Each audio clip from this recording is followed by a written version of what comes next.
and welcome to episode 103 of the Red Leaf Retrocast. It's Wrestling Edition, here bringing you Mania Weekend Madness 4. It's kind of a nice little 4-year anniversary of kind of when the wrestling podcast more or less started.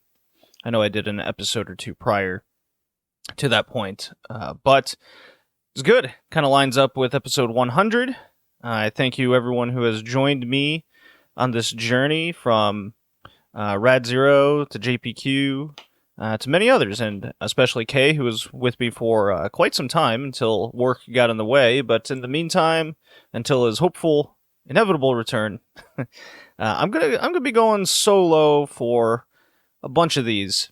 I think you guys could figure that out by now. But in the meantime, let's get these plugs out of the way, because I'm your host JD, bringing you a lot of good wrestling. I got some plugs here with so on the patreon.com/redleafretrocast, where you can find the Joshi 2010s journey. Very proud of. I've been trying to get guests for each and every one of those episodes to join as we go through the journey of Joshi coming out of the Dark Ages. And we're getting into a good time with late 2011, 2012, a lot of things happening, whether it's in Pro Wrestling Wave. They're starting to make waves of their own. Oz Academy is doing interesting things, good and for bad. But they're kind of like the top one in the meantime. Stardom just started out doing good things with Io Shirai coming into the promotion. And Ice Ribbon's getting ready for their first Exodus. Very fun. And one thing that is gearing up is the retirement, quote-unquote, of Kaori Yoneyama. And that'll be a super fun episode to do in time. You can join and get those episodes early on the $1.50 tier. And good announcement is, over the past couple weeks, over on the podcast feed, All Japan Women Destiny, where all of our episodes from All Japan Women in the retro section of podcast, on that feed, All Japan Women Destiny, I have put up all of the free Joshi 2010 episodes. So for the foreseeable future, and I see no reason not to, the Joshi 2010s, when they hit the free mark after a couple weeks, they'll be going up there. So you can go subscribe to that podcast feed, slap some reviews on that, whether it's Spotify, hit the little marker, and spread the word for that, because that's where they're going to be for the foreseeable future. And if you haven't noticed, and if you're not joined up with the Patreon, I've added a bunch of updates over the past month. Want to do something special and different, and wanted to give you guys a lot more good content and interesting content at that. I've been doing once or twice a month a live review of the New England wrestling scene, mainly Beyond Wrestling, and then the all-women's promotion, WWR. As long as they keep running monthly, I'm going to be continuing to go to those shows and give you guys a nice extra hard podcast episode on the $5 feed. And for Beyond Wrestling, they are also doing big monthly shows. And as long as I'm available to go to those, again, free, not a free, $5 tier on the Jaguar Nagayo tier, you can get those live reaction reviews, and I go pretty in depth on analysis of the matches and kind of who to look out for, what matches are doing well, and it's a good representation of the indie scene in the Northeast, I feel, outside of, well, New York. And then I got good feedback on the Mission Pro review, and since a couple people signed up, and I enjoy watching Mission Pro and doing some analysis, I see no reason not to continue doing reviews on the Patreon for Mission Pro wrestling shows. It's the all-women's promotion by Thunder Rosa.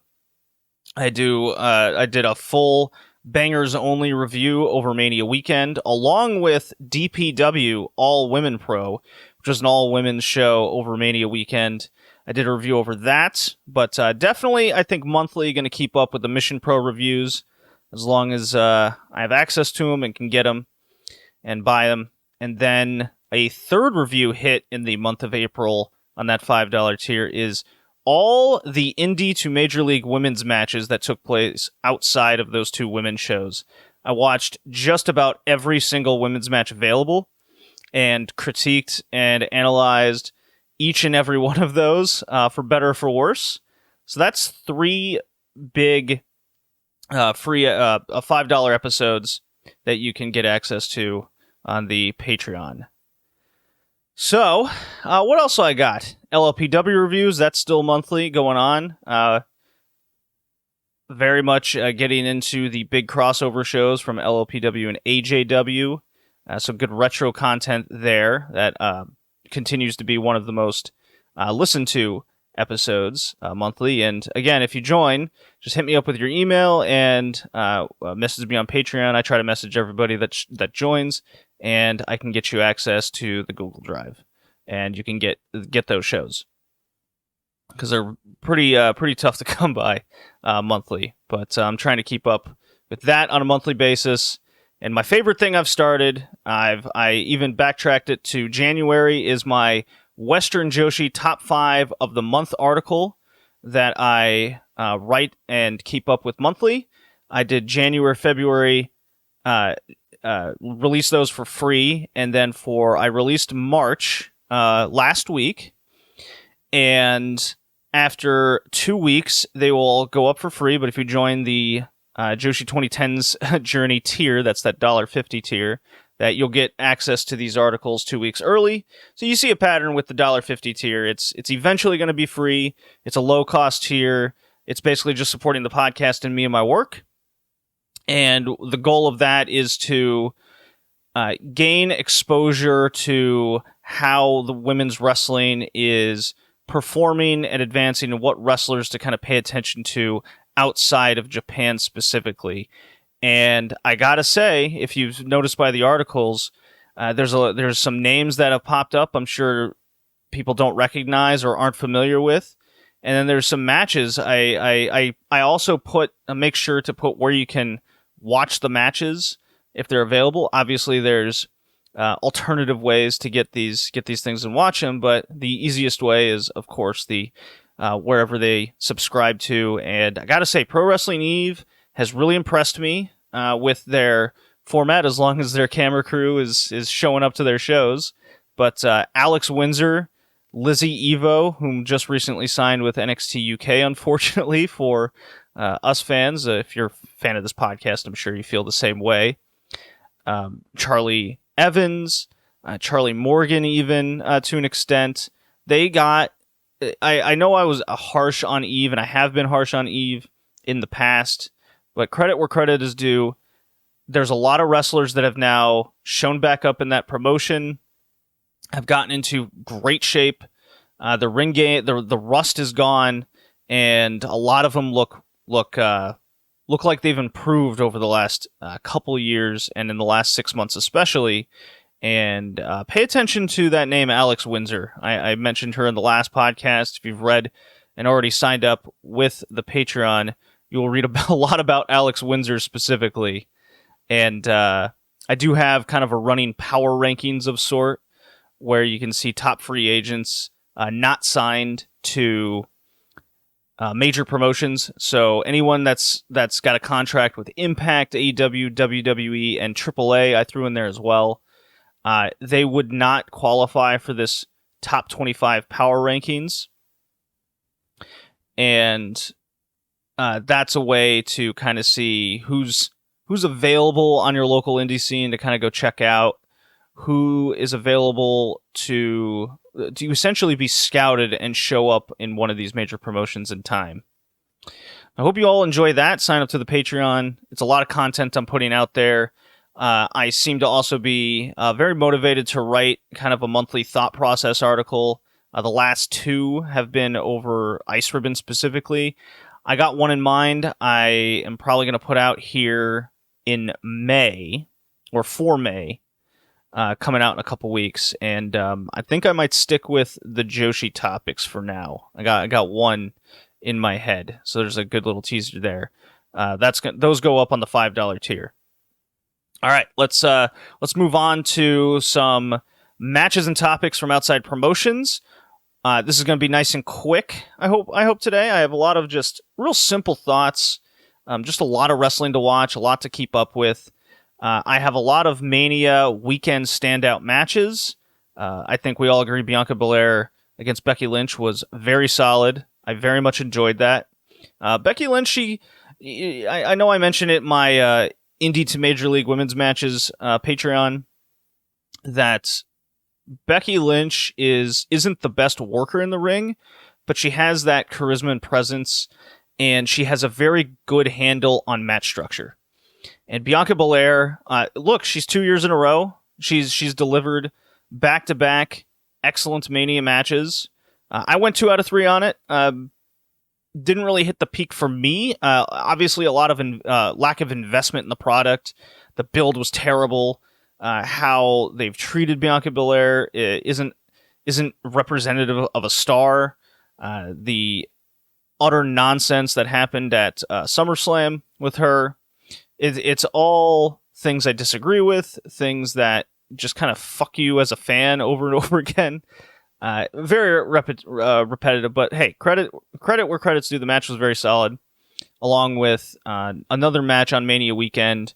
You can hear my more in-depth audio on it on the Patreon again, is the Rachel Ellering versus Jessica Troy match that took place on WrestleCon USA vs. the World. I gave that a similar rating, recommendation rating, not in the aspect that it was better than Belair Lynch, but more in the kind of just bell to bell work in the ring I really, really loved. And Jessica Troy is definitely another name. She's on that top 25 power rankings list. I was sure to put her on there from the beginning. Over in the Australian scene, it's her and Kellyanne. Those are your two names. So those were the two best women's matches from Mania Weekend. And then I pretty much stuck to a lot of the Lucha Libre. I thought the non-Lucha Libre stuff was quite bad to poor. The new Texas Pro shows didn't air over the weekend. They're just kind of hitting feeds now over the last few days, and I haven't been able to watch one of those shows. Those were kind of the new Texas Pro shows were the ones I was most interested in. And so because of that, like Joey Janela's Spring Break, I'm not watching that nonsense. I watched the entire WrestleCon Memorial, Hitchcock Memorial show, and the beginning of the show was quite good and fun. We got Mike Bailey versus Bandito, which was my, I think that's consensus, the best match of Mania Weekend, while what followed it, like it progressively got worse throughout the show, ranging from switches. So at the same time, I think it was the first Janela Spring Break, and that had like Alley Catch against Mickie James, which was atrocious. Hitchcock Memorial had the John Morrison against Taya Valkyrie intergender kitchen match, which was horrible in itself as well. But I got to give props to Gringo Loco specifically. I remember talking about him when I was covering MLW on this podcast years ago. And he always struck me as that guy who looked like a truck worker, but he can do all these wacky flips. So he's really connected with the crowd over the last few years more and more, and he's gained clearly some level of respect in the Lucha Libre scene, and he put on such a great show. The trios match where it was I think it was Team Laredo versus Team Gringo Loco, where it was solely built around the comeback of ASF. And ASF kind of had a big breakout match big breakout performance because of that match. It was great. Gringo Loco and his team were just kind of putting the boots to him, and eventually it was like this big skyrocket plunge in the air, and ASF just goes wild, and they do end up losing, which was kind of weird. Regardless, it did end up getting over, and you even got some hardcore Lucha Libre type things with Dr. Wagner Jr. and Psycho Clown. Of course, Wagner's not going to go down easy. He's like, I'm not doing the job, brother. Low blow, Psycho Clown, and there you go. And then it was just a good scattered amount of Lucha Libre, whether it was Laredo Kid, Bandito, Flamita, really showed up. I'm kind of hit and miss with Ray Horus these days. However, on Mania Weekend, I think he was all hits. So that whole crew kind of stuck to doing good things of the weekend. So that's my recommendation. Go check out essentially Mike Bailey matches, because he had like 9 of them. I think 7 out of the 9 were at least solid and worth checking out. And then that crew of Lucha Libre guys that I just named. You can't really go wrong with anything that they did throughout the weekend.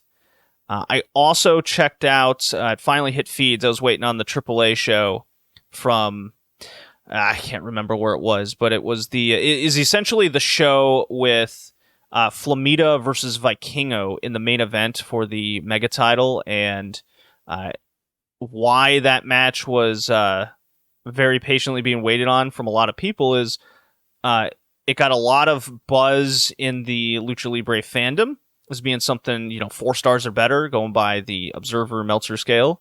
And even Meltzer himself went 4.5 on it. I don't know how they were able to watch this live, but I know a lot of AAA shows go on Space, but I'm usually like bowling or out during the night, or just am unaware these things are happening. I'm not 100% entrenched in that. I'm more entrenched in the Joshi and women's scene, obviously, if you listen to this podcast and subscribe to the Patreon. I'm all over women's wrestling. I just can't get enough of it. It's such a fascinating and fun just media to get into. But that Flamita Vikingo match, I think it was a little overblown. I still went 3 out of 3, but 4.5, I don't know. I was definitely feeling closer to 4 stars. Like I said, 3 out of 3 recommendation. So we're checking out Vikingo. He's working through a couple of injuries, it seems, whether it's his knee or foot specifically. So he's not as nimble and as crazy as he has been in months past, but he's still putting together these modern day Lucha Libre matches where you can't help but be in awe of this man, and that's why he's really kind of making a mark on the Red Leaf Retrocast rankings. And before I move on, I should mention the rankings and where kind of everything stands right now. So as you know, especially if you subbed to the Patreon last year, I did full episodes with Kay as we kind of went down the podcast rankings. And how that works is top 15 men, top 10 women every 2 weeks. You rank them, and then based on their rank, they get points. So first place will get 15 points for men, second place 14, and so on. Top 10 women, first place will get 10 points, second place 9 points, and so on. And it accumulates. And let's give a little update on that rankings. I got them tabulated for this newest episode, and you can see the updated rankings on redleafretrocast.blogspot.com, or following at bowlingjd on Twitter, or typing in Red Leaf Retrocast. It also works. And so in the men's, I'll just kind of go over the top 5. Is Okada and Ospreay tied at first with 46 points. Hangman Page third with 41. Shingo 37, and the Young Bucks at 5th at 29. And one thing you'll note is FTR just really went up there in the rankings. They're at number 12. So it's kind of the big mover. And Zack Sabre Jr. hits into the top 20. Had a great New Japan Cup. Good match. I'll get into a little bit more with New Japan and Hyper Battle later. And then the women, because Stardom was doing the Cinderella tournament, and that's not in the beginning of the tournament isn't indicative of high-end matches. This was a good opportunity for what happened at Mania Weekend and from a couple other promotions, namely the Joshi Indies. And unfortunately for TJPW, I was not quite impressed with them, so Suzu Suzuki, Kohaku, Nagase Nozaki, and Takase really kind of busted and got some points there. But the top 5 for women is Shuri in first with 33, Sai Kamatani in second with 23, tied with Julia and Starlight Kid. So a nice 3-way tie there at second. And then a tie at fifth place with Nozaki and Mayu Iwatani. I'll get into more Nagisa Nozaki in the Joshi section for sure. And then I have the match guide rankings, which has been really fun to keep up with this year. I have tabulated points for whoever gets 1-star, 2-star, and 3-star recommended matches. And the Wrestler of the Year, this is instead of just kind of going by listing names here like Shuri, Julia, Sai Kamitani, Okada, and etc. Look on Twitter at BowlingJD, and I like comparing the two because one is on a 2-week basis with everyone kind of competing each other for the same points, while the match guide is just output, quality and quantity, and it's a little more representative of quantity with how much quality they can put out, if that makes sense. But Shuri's also number 1 in the match guide, which I found interesting. Okada's the top-ranked men, so they're kind of correlating with each other to an extent, but you'll definitely see some names kind of crop up there, and I just kind of post a big table that you can see, and it's fun. If you want to, I'll share the match guide with you. Just kind of DM me, message me, and I'll kind of get you into what to look at, and I have full breakdown there. Now, where was I as I go into this? Yes. Mania Weekend standout matches. I think I said my piece there. All Japan Pro Wrestling. We haven't talked about them in ages. But I know I have a Kento Miyahara drop I gotta do. Just gotta find it. I don't even know where it is. Is it at the bottom? This is wild. Well, rather than just kind of putzing around with that, I see AJW. I don't see AJPW. There it is. Rather play it then.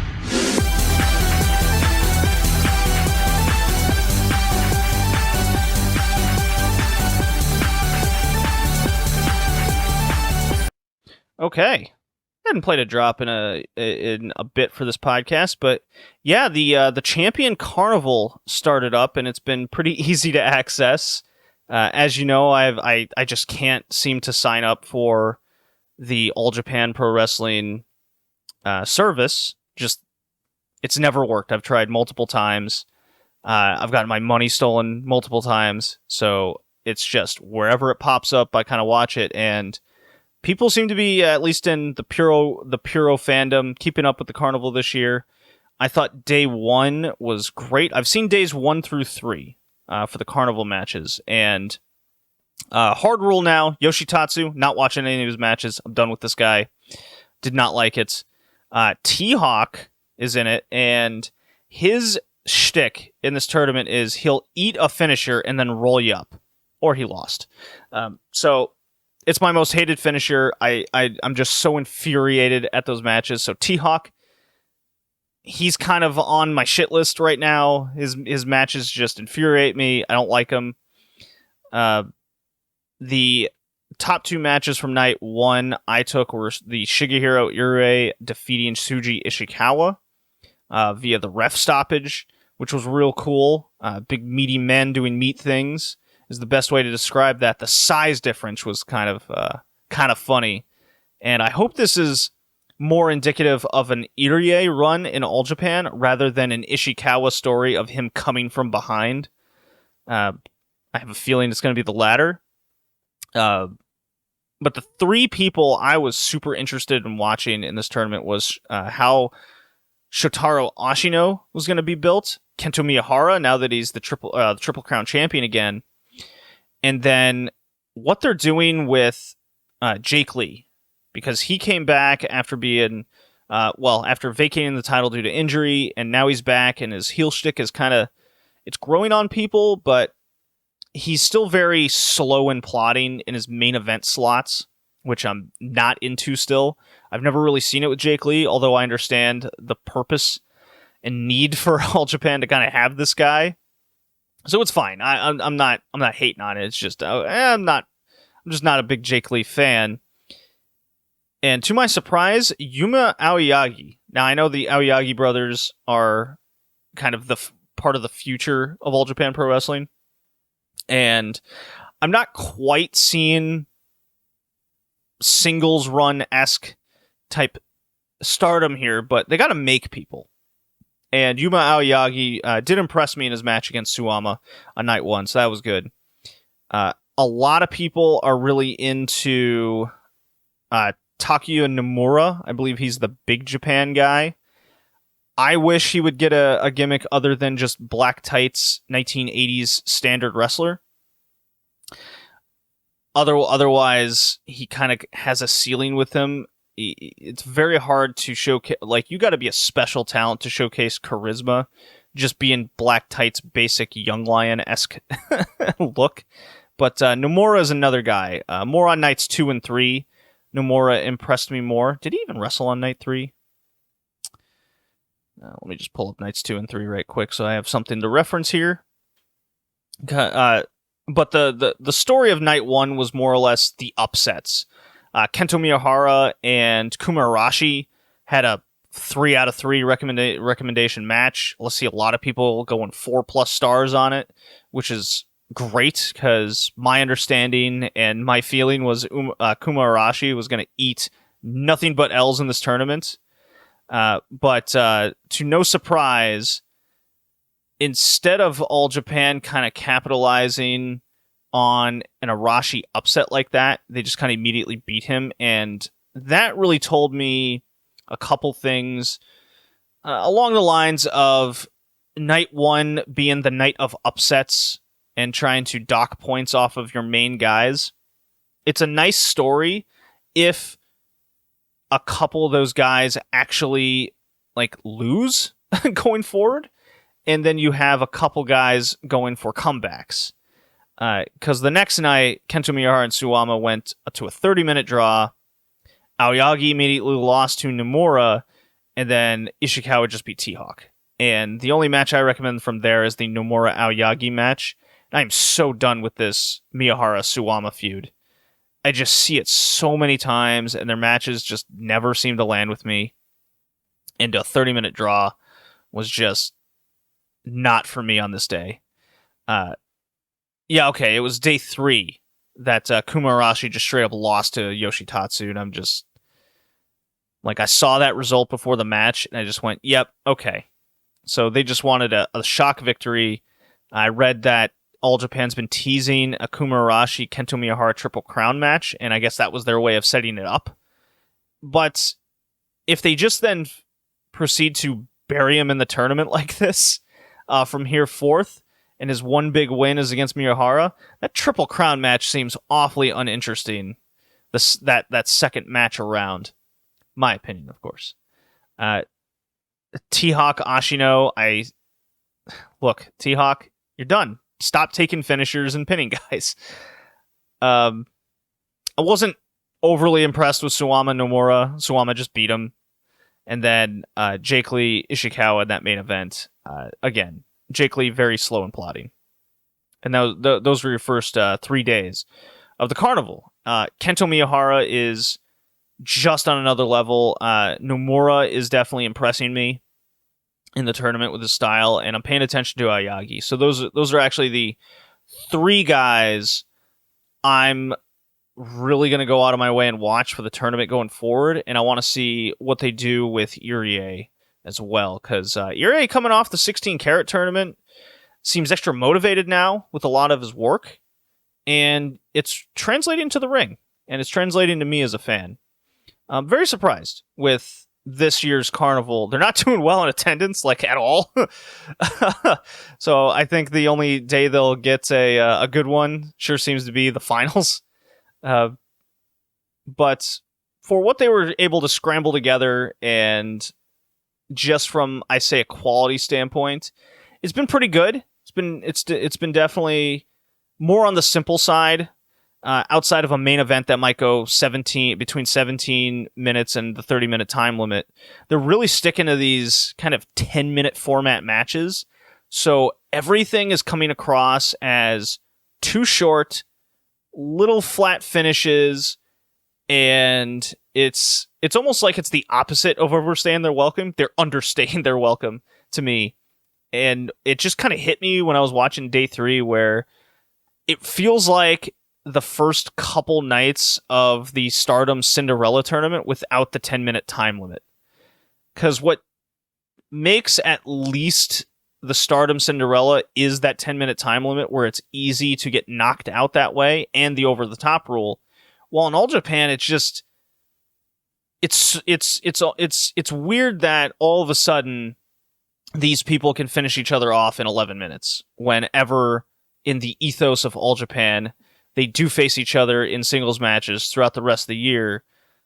At least to me, or how I gauge the scene in general with like Noah, All Japan, and New Japan, it's supposed to be a heavily competitive environment, and it's almost like if it goes under 15 minutes, the structure doesn't fit right. That's how I take it. All right, so where am I on the sucker? It's time to talk all the Joshi, and I have a special drop just for this one. Here it comes. As soon as I get it. Here we go.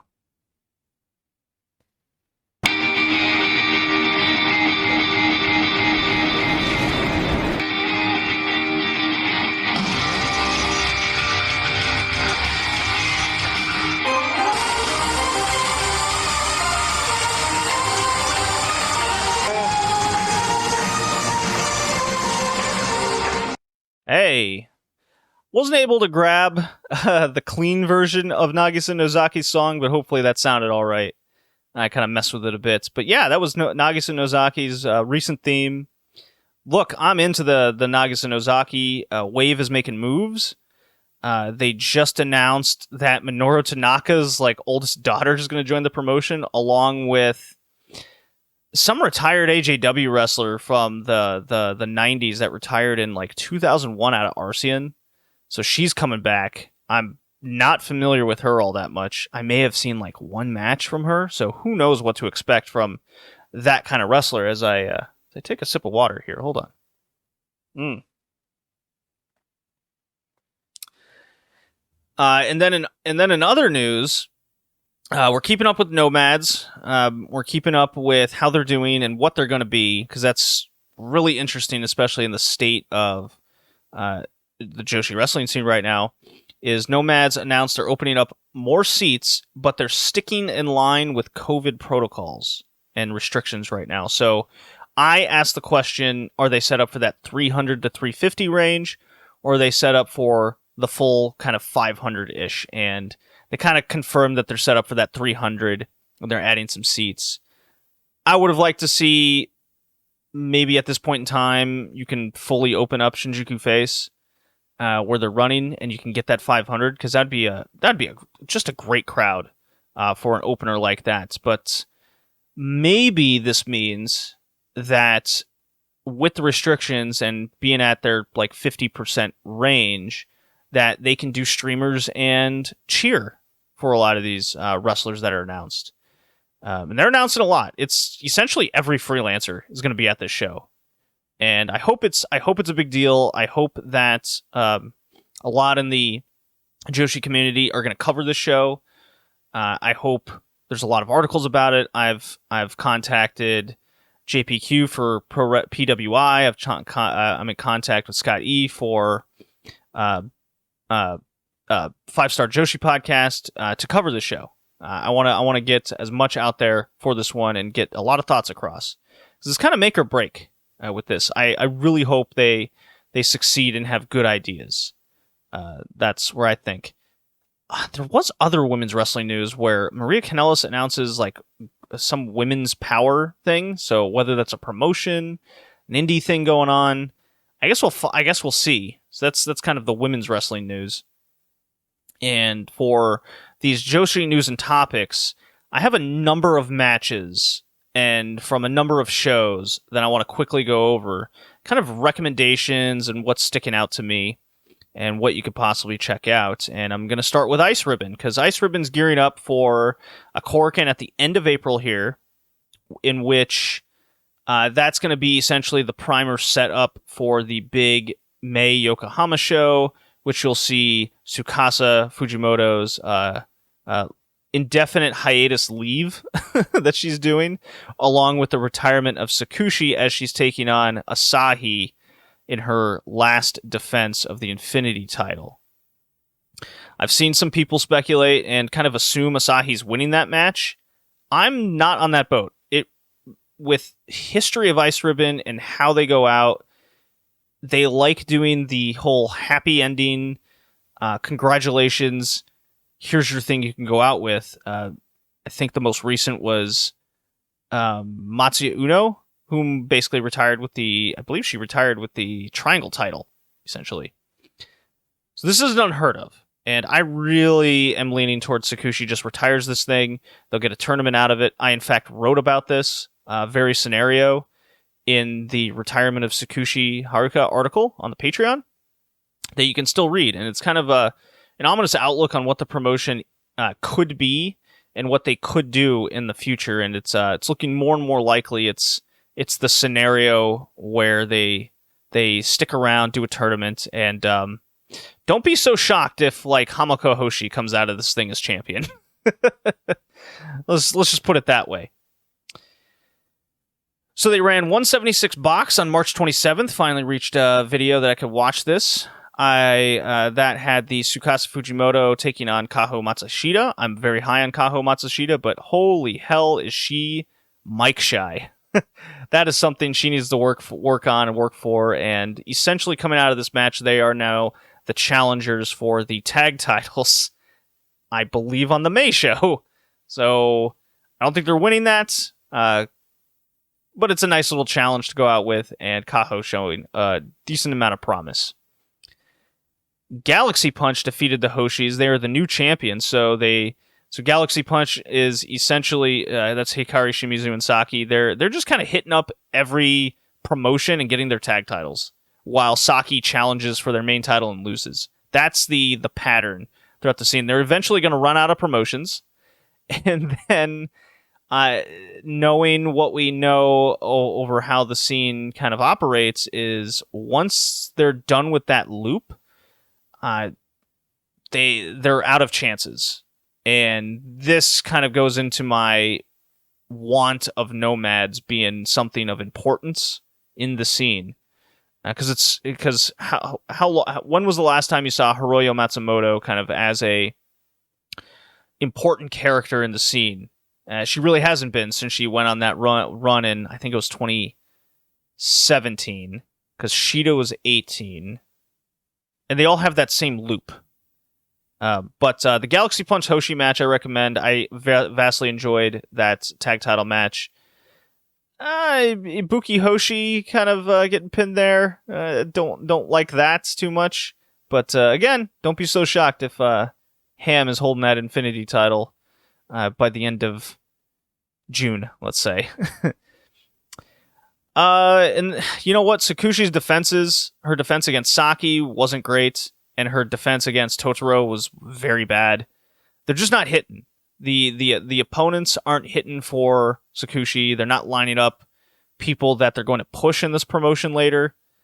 It's been a big disappointment in 2022 for Sakushi Haruka, and her announcing her retirement. It's a very big disappointment. Is kind of the short version of that. But let's turn around and do the Yokohama Spring Show, which was April 2nd. This was basically set up for a number one contenders match of Asahi versus Ibuka Hoshi.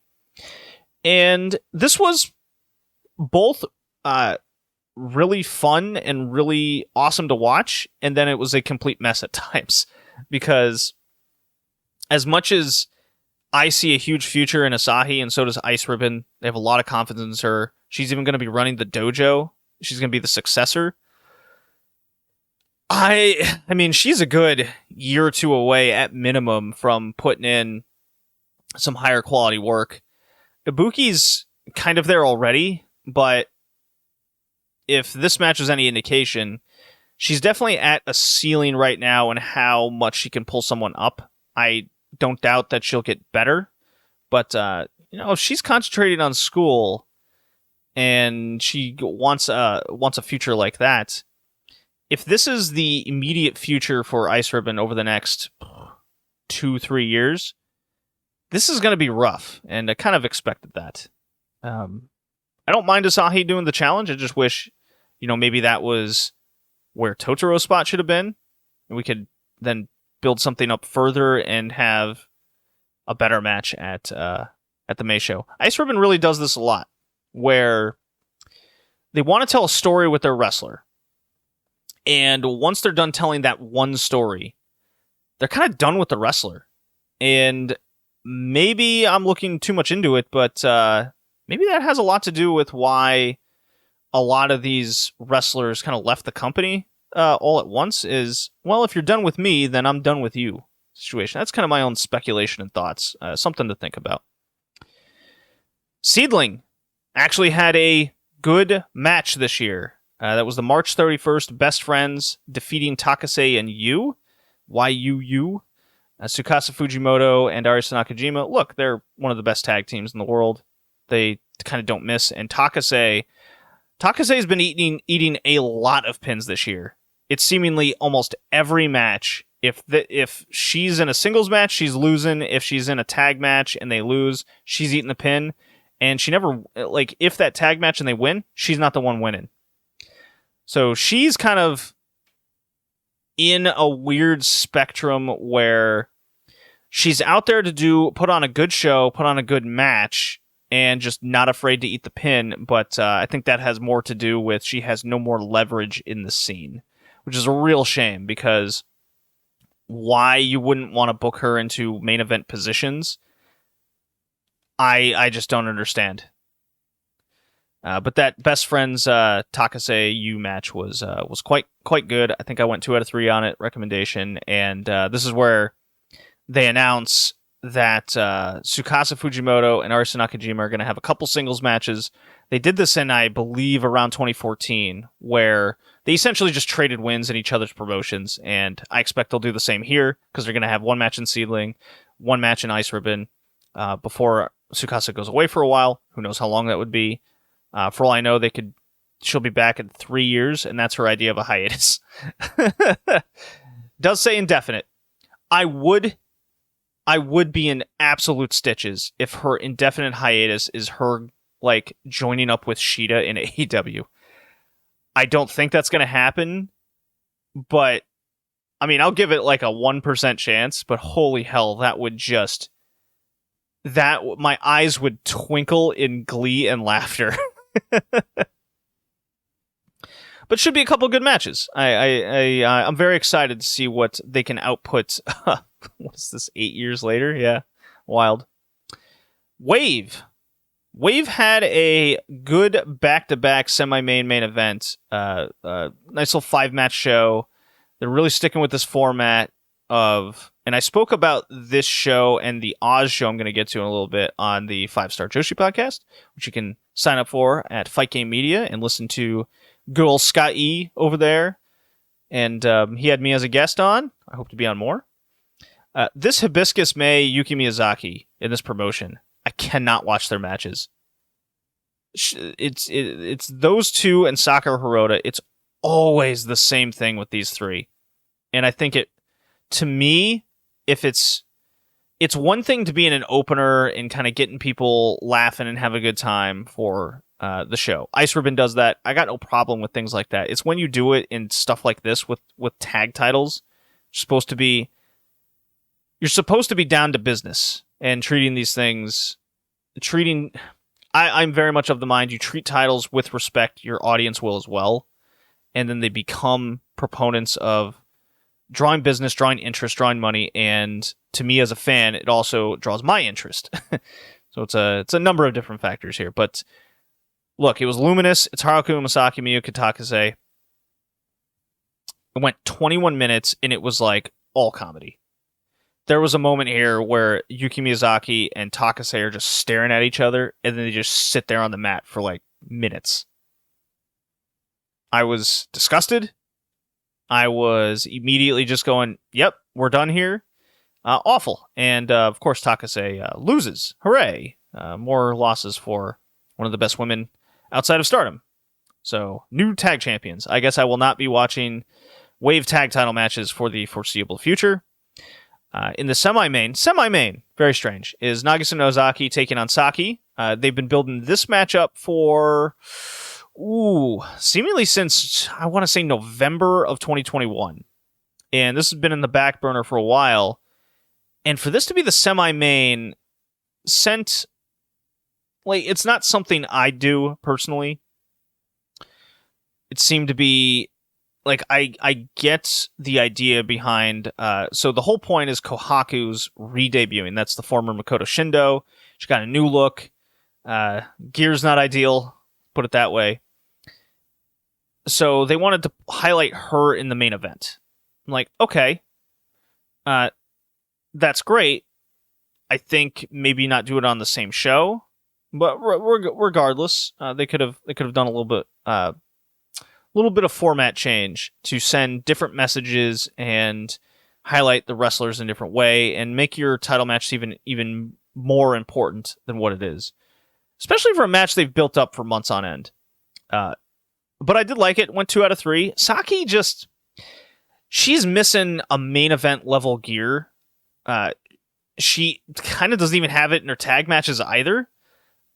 I mean, she thinks she's a big star, and she's getting in a lot of these kind of positions to highlight her.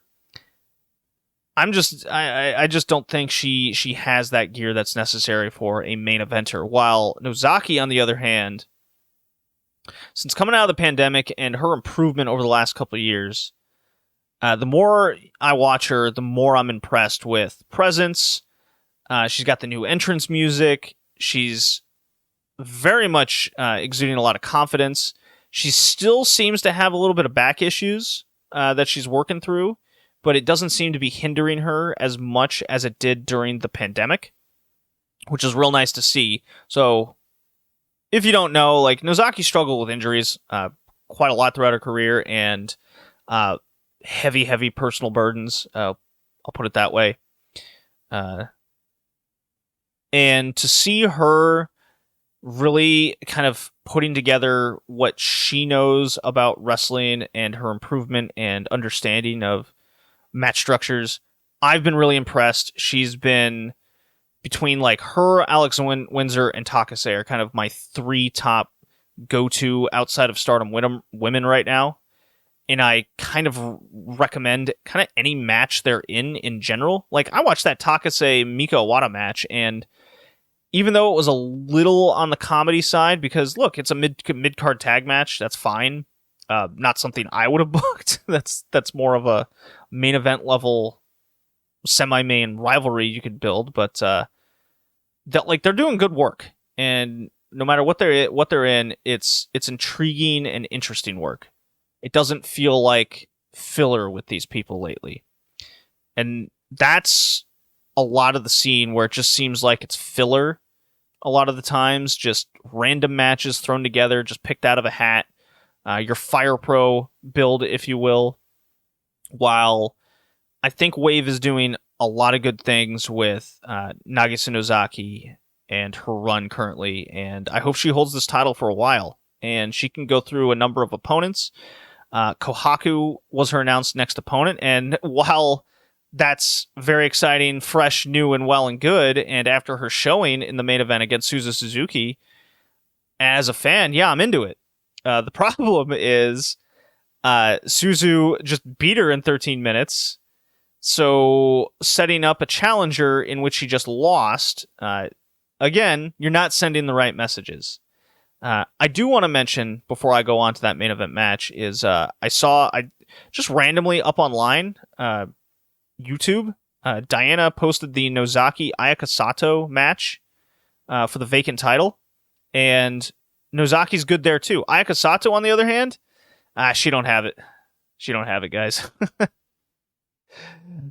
She was very slow, could not keep up, and Nozaki is definitely, you can definitely tell, because I watched I rewatched Nozaki Takase, and then I watched the Diana match right after that, and you just see, you can tell different levels the wrestlers are at and whether it's motivation or energy, you just see the charisma come out of the ring, out of the screen when you get your wrestler kind of hitting on their cylinders. But Suzu Suzuki and Kohaku was excellent. I went full 3 on this. I highly recommend it.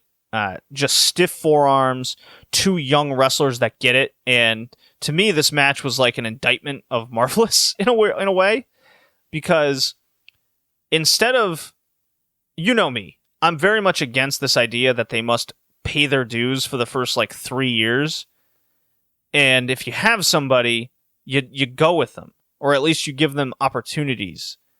And if Kohaku was always this good and was capable of this ring style, then Marvelous really dropped the ball. And she's not the only one you could probably say that with. Because she looked very charismatic, very confident.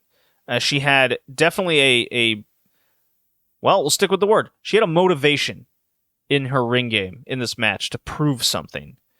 And yes, in a way, she did have to prove something to a lot of people, that she belongs in wrestling still. And I think maybe a lot of people wanted to see that out of her as well. And honestly, I would have gone to a 15 or 20-minute draw with this match. I know Suzu's wrapped up in various Stardom stories and Julia, but she can take a draw. That's no issue. Or you debut her like this on a different show, and then she could beat someone else on the next show, and then she could be set up for a challenger. Just something to get some further winning-esque momentum for a title challenge. It makes a loads difference for investment, at least on my part. Okay, Oz Academy. It was their Corkin show at the beginning of April. They drew a pretty decent crowd. I think it was like 600 something. Maybe they're over embellishing by 100, but regardless. Akino defeats Mayukihi for the openweight title. We all saw it coming. This is right out of the Oz Academy playbook. It's like one defense and then you lose it max. That's unless you're Ozaki. This match went 27 minutes, 38 seconds, and it is the worst women's title match in 2022. I am telling you. This was an atrocity. And it's not even the constant interference on other wrestlers outside the ring from their various little factions. That's not even the worst part. The worst part is this match was boring. It was such a nothing happening match. Plotting. No moves happening. The majority of the time. The best moves were wrestlers that weren't even supposed to be in the match. Those were the best parts. Moves-wise. Because that's the only time action happened. Was with outside wrestlers getting involved. And even then, that was just, okay. Other people are breaking up pinfalls, so you're just rolling your eyes. Akino, this is not the Akino that you expect to see. Look, she's 47 years old. She's up there, and she's not moving like she used to. That's fine. However, if she's just going to stand there and throw roundhouse kicks for 27 minutes, that is awful. She's not really running the ropes. She can't really go to the top rope anymore like she used to. She didn't in this match. Maya hit one Snowton bomb, and of course, broken up by someone else. But the near falls were just dead silence, and you're like, well, it's a pandemic crowd. No, because the match prior to this was Ozaki and Saori Ano going for the tag titles, and the crowd reacted to everything Ozaki did, whether it was near falls with Rina Yamashita or bringing in the chain, doing whatever. Crowd reacted to her.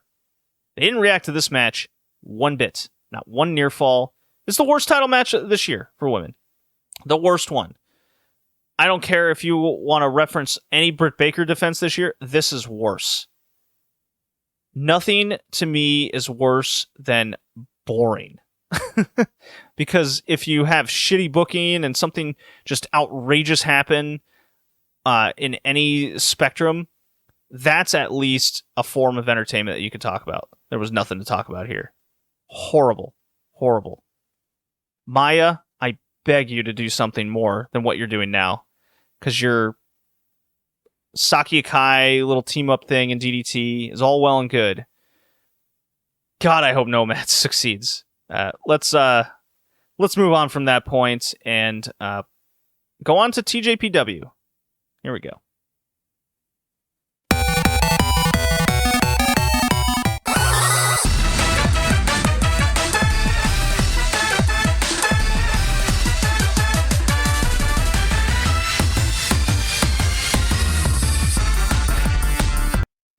All right.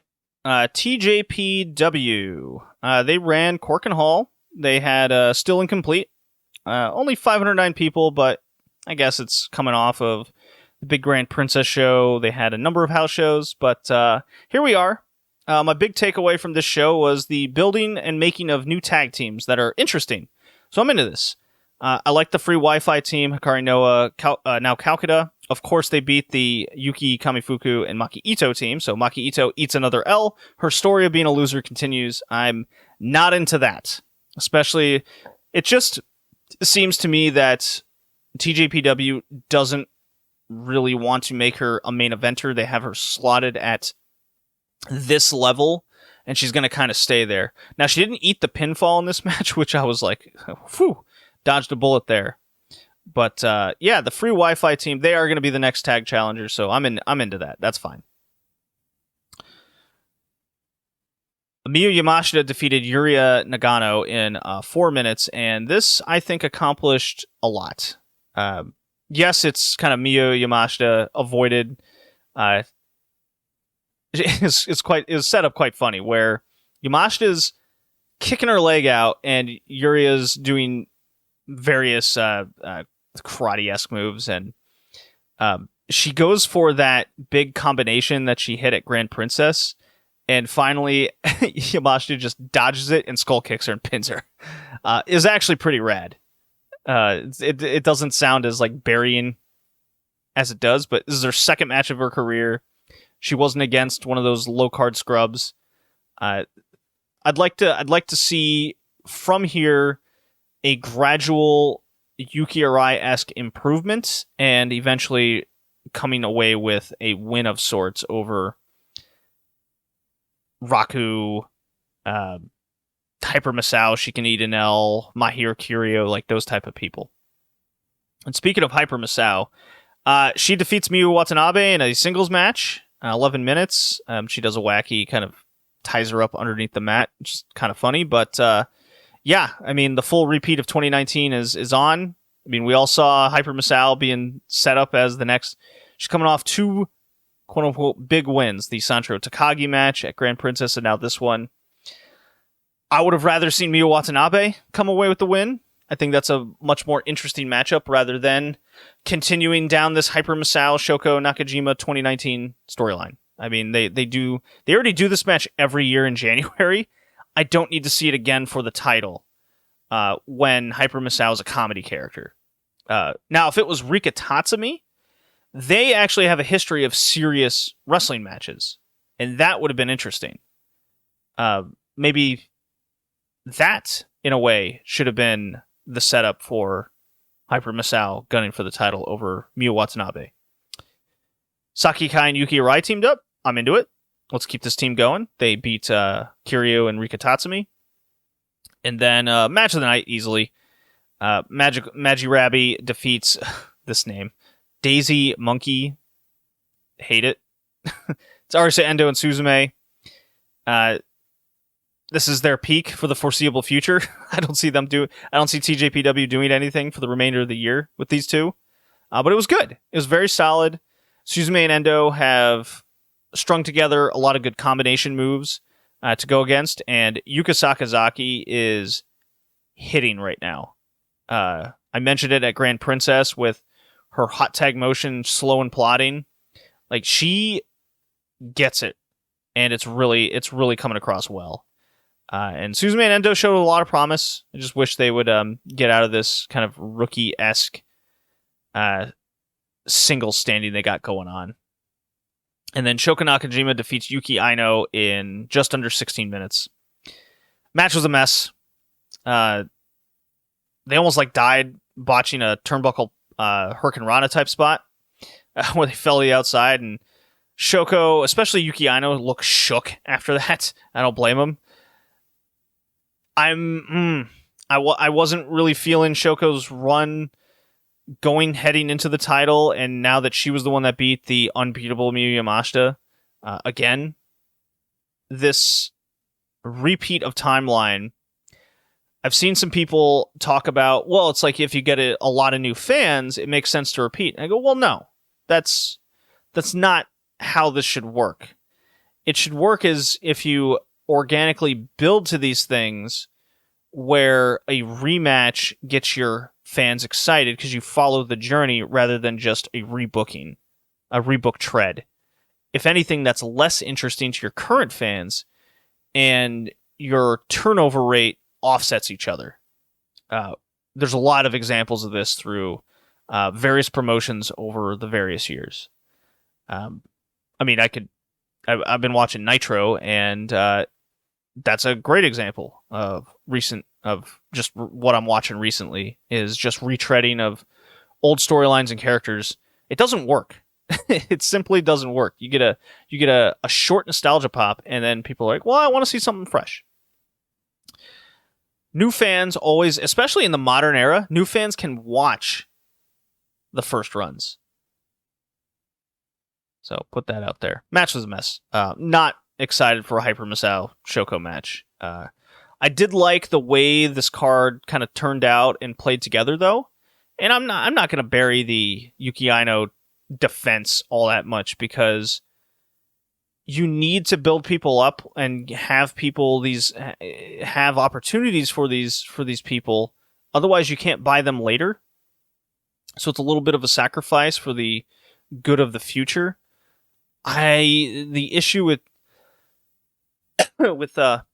TJPW is they don't give enough people these chances, and they don't build them for these types of challenges. Yuki Aino just having one random win over her sister, it doesn't bode well for excitement. And you see this a lot throughout the Joshi scene of the inability to heat up challengers.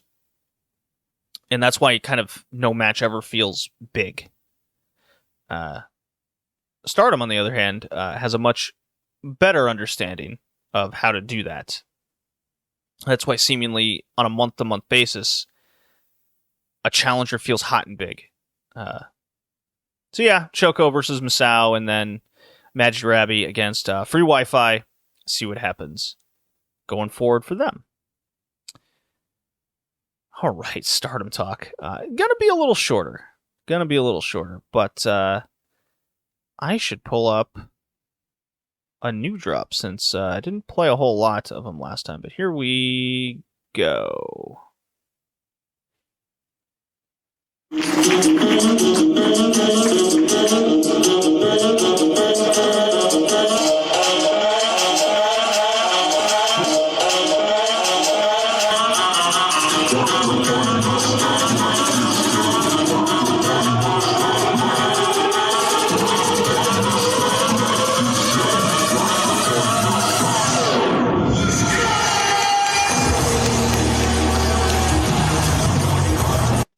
All right, hard stop on that one. Stardom Cinderella tournament has started. Shuri's got a new group called God's Eye. And must note, she's got the colors. Red, green, and blue. She's missing white. I speculated. I went into a lot of talk with this Scotty on 5-Star Joshi podcast. Honestly, I'm going to keep it short because I went through a lot of details on the matches there. Had some fun talking about it. I speculate it's on Inaba or Konami. That's what I'm leaning towards. It seems more likely due to the background with Shuri and the whole shooter-esque group the guys got going in. But yeah, let's go over some Stardom. First round. Look, the first round is a representation of what the tournament is. You know, it's got the 10-minute time limit, over-the-top rules, anything can happen. I think the one flaw in these first rounds is the lack of upsets. As in, like, Hanan didn't beat Micah type situation. You kind of expected everyone on the totem pole to beat who was lower than them. And we're going to get to a scenario maybe in the later rounds where that's going to play out differently, but the draws that you thought were going to happen happened. I finally came to a decision without looking at the bracket. It was going to be Hazuki versus Maika in the finals. I'm a Maika fan, so I'm just like, fuck, it's a tournament, have fun, go with my heart. My heart says Maika style, but she's going to lose the tournament again, have a storyline there. Well, she's now out, and she's challenging Saya Kamitani for the white belt, which I'm like, oh, of course. If I would have paid attention a little bit more, that would have been obvious. But Hazuki looking very good in this tournament. She's definitely a favorite. Way things are lining up. The match that I think if there was any chance she wasn't going to go far was the Azumi match. And it happened exactly as I predicted on the 5-Star Joshi podcast, where they just exchanged a Azumi Sushi kick out, and Hazuki strolls her up. No problem. But Unagi's through. She beat Hina. Saki Kashima mouse-trapped Waka. Maika defeated Hanan in less than 5. Mirai defeated Crazy Mina in 8 minutes. Look, I liked it. I know a lot of people aren't into the Crazy Mina character. She's super different. I think in this match, she didn't cross the line like she did in the Tam match. She tried to get into the head of Mirai, and it didn't. It only paid off for the beginning stages, and then Mirai just lariated that crazy chick out of the ring. A lot of good post-match angles and promos coming out of these Stardom events lately, and this was one of them with Cosmic Angels dragging Mina by her heels away. Mayu Iwatani defeats Momo Kogo, pats her on the head afterwards. That's kind of funny.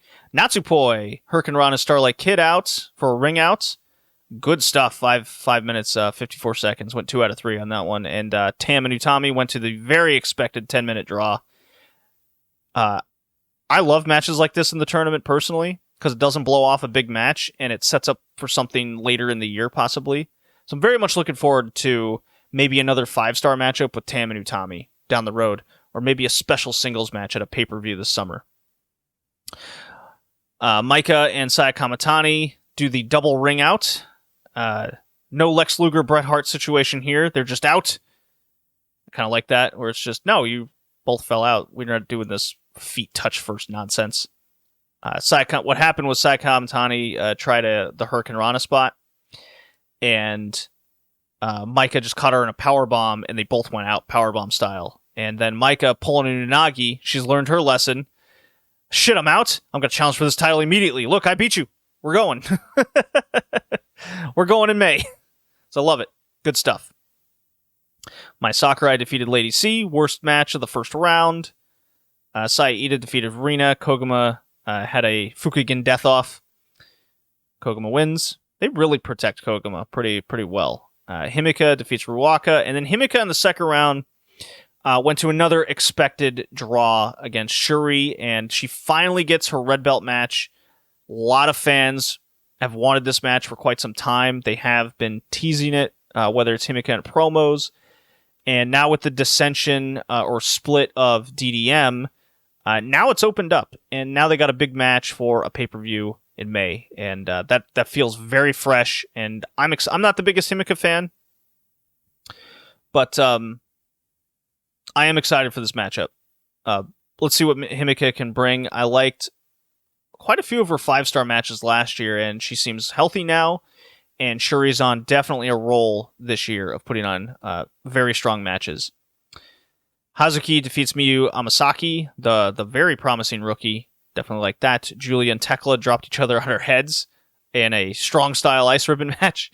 Azumi defeated Momo in 3 minutes. Very good. I think it's Azumi's kind of first win over Momo. So very much necessary, very much good for the story that they're telling.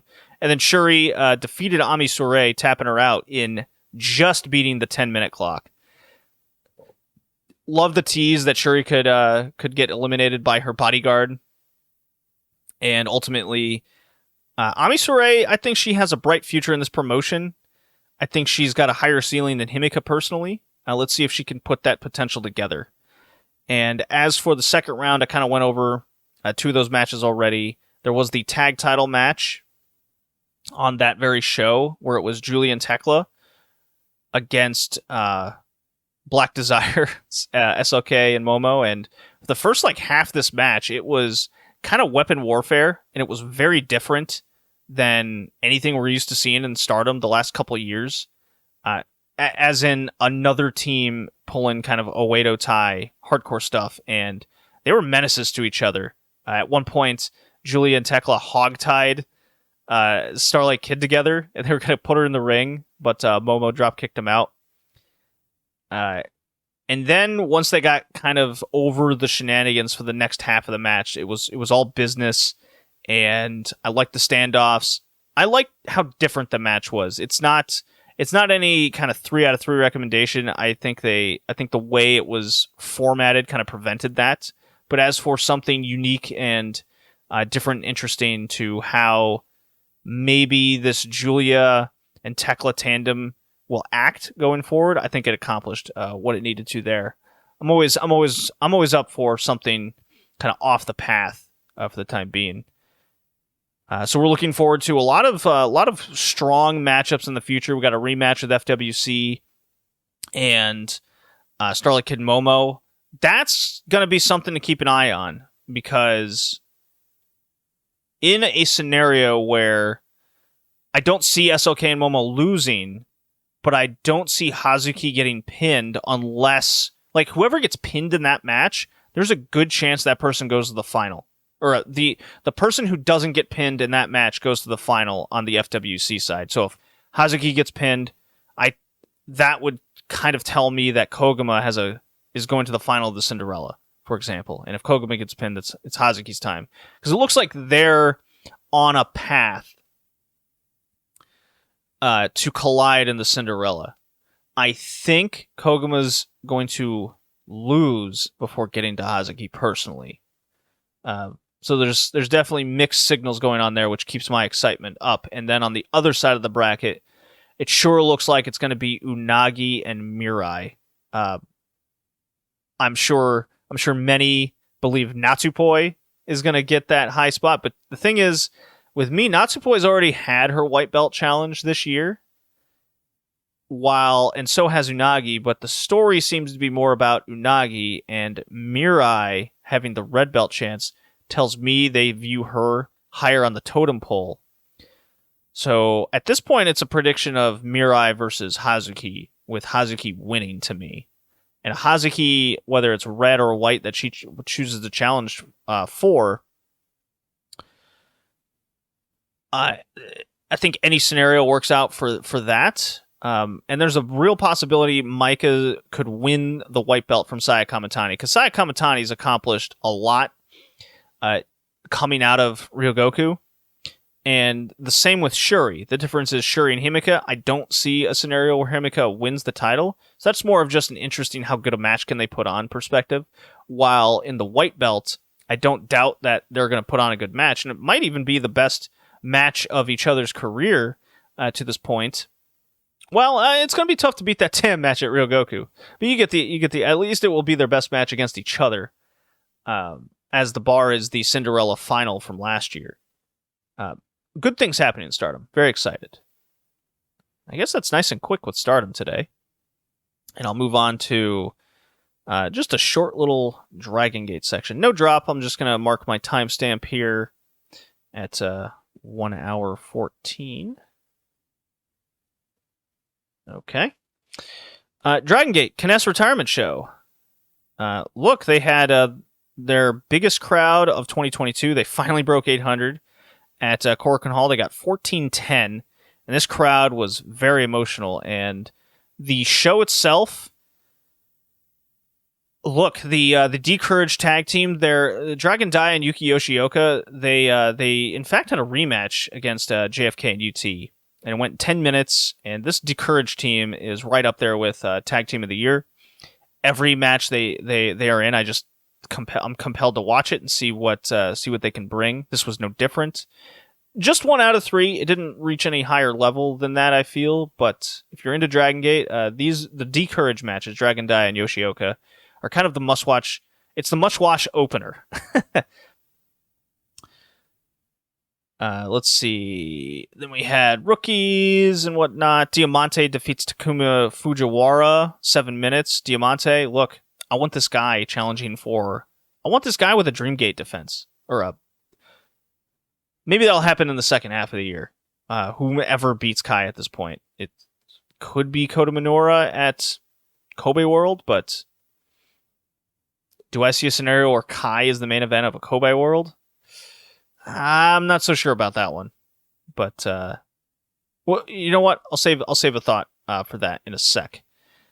Zebrats defeat Big Boss, Ben K, and Jason Lee. 10 minutes. Skywalker is still just a menace to Jason Lee. He's choking him throughout the match. He's crazy. SB Kento then challenges. I think it was on a house show the next day. Challenges Dragon Dia to a Brave Gate match. So into that. So Dragon Gate's finally seemingly moving along. Once they got their angles out of the way in January, they kind of went into spinning wheels territory for the k-ness retirement show here, and now it looks like they're gearing up for Dead or Alive and so on. Gold Class beat High End, and then Dragon Kid KZ defeats Kaneska, Susumu Yokotsuka and k-ness. 23 minutes, very emotional. Look, it's a full 3 out of 3. It's pretty easy. I highly recommend going down the k-ness road of kind of his highlighted matches of the career. The Dragon Kid Darkness Dragon mask match is great. If you can find the Shima k-ness Dreamgate match, let me know, and I hope that goes on the network, because that's his only Dreamgate match, and it's not up on the network, and I can't find it anywhere. Even my couple sources to buy DVDs, I can't find that Passion Gate show from, I think it was 2014. I think that's the year. But k-ness versus Shingo is very good. Special singles match at, I think that was a Kobe World. And then the various k-nesska tag matches are also good. And k-ness Yoshino Brave Gate stuff, also good. But this was... Look, I'm surprised k-ness went in there for as long as he did. He's clearly a very broken man at this point. And look, Dragon Kid's his greatest rival next to Yoshino. KZ is kind of his protege in a way. You can see a lot of each other. KZ has taken a lot from k-ness. And Yokotsuka's his kind of big-time partner. And Yokotsuka and Dragon Kid eventually, they do all their spots together. It's very nice, very good. And then they just kind of get out of the way for a long finishing stretch between KZ and k-ness, which ends with KZ getting super emotional, elbow smashing k-ness over and over and over again, and finally put him away as k-ness puts his arms out and says, "Get me." Great moments. It's Dragon Gate's match of the year right now, I think pretty easily. And I thought about this. I compared this with WXW and how I'm kind of, in my fandom, looking at the two promotions. And I would say weirdly enough, from a quality match output in just sort of what interests me, WXW has more matches to recommend. I hope this makes sense. While Dragon Gate has been... I don't doubt that they have better wrestlers. I do think that. It's just the matches haven't been clicking. Like, I have the barely one Dreamgate match in 2022 that I can really recommend.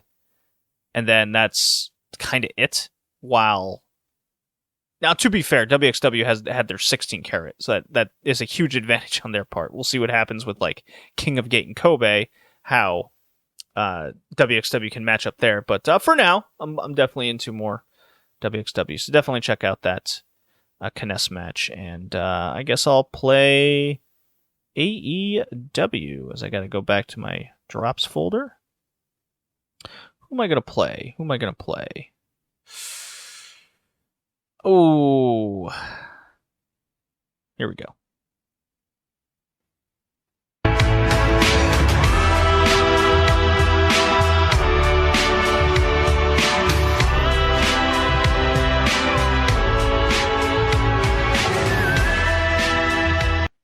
Okay, AEW.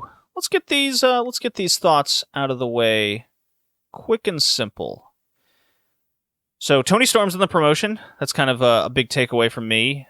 Big Tony Storm fan. The Andrade Darby Allin match was very good in that main event. Hope it gets a little clean finish, and it's leading to a coffin match. Moxley Lethal built up to Lethal's heel turn. Get into that in a second. And then Danielson defeated Yuta, with Yuta escaping the cattle mutilation, getting put over. So Dynamite's on a roll lately. AEW is really on a roll with, with the exception of the women. The women's division is really struggling right now. No good matches in 2022 so far. It's all opponents where you can't really get into. I mean, Tony Storm versus the Bunny, 8 minutes. The Bunny don't got it. And then, like, seemingly every match after that has followed is just, they're just not putting their best workers against each other. And it's very frustrating to watch as a fan. But after this, good Columbia, South Carolina show, they went to Boston, which I got to see live, which included the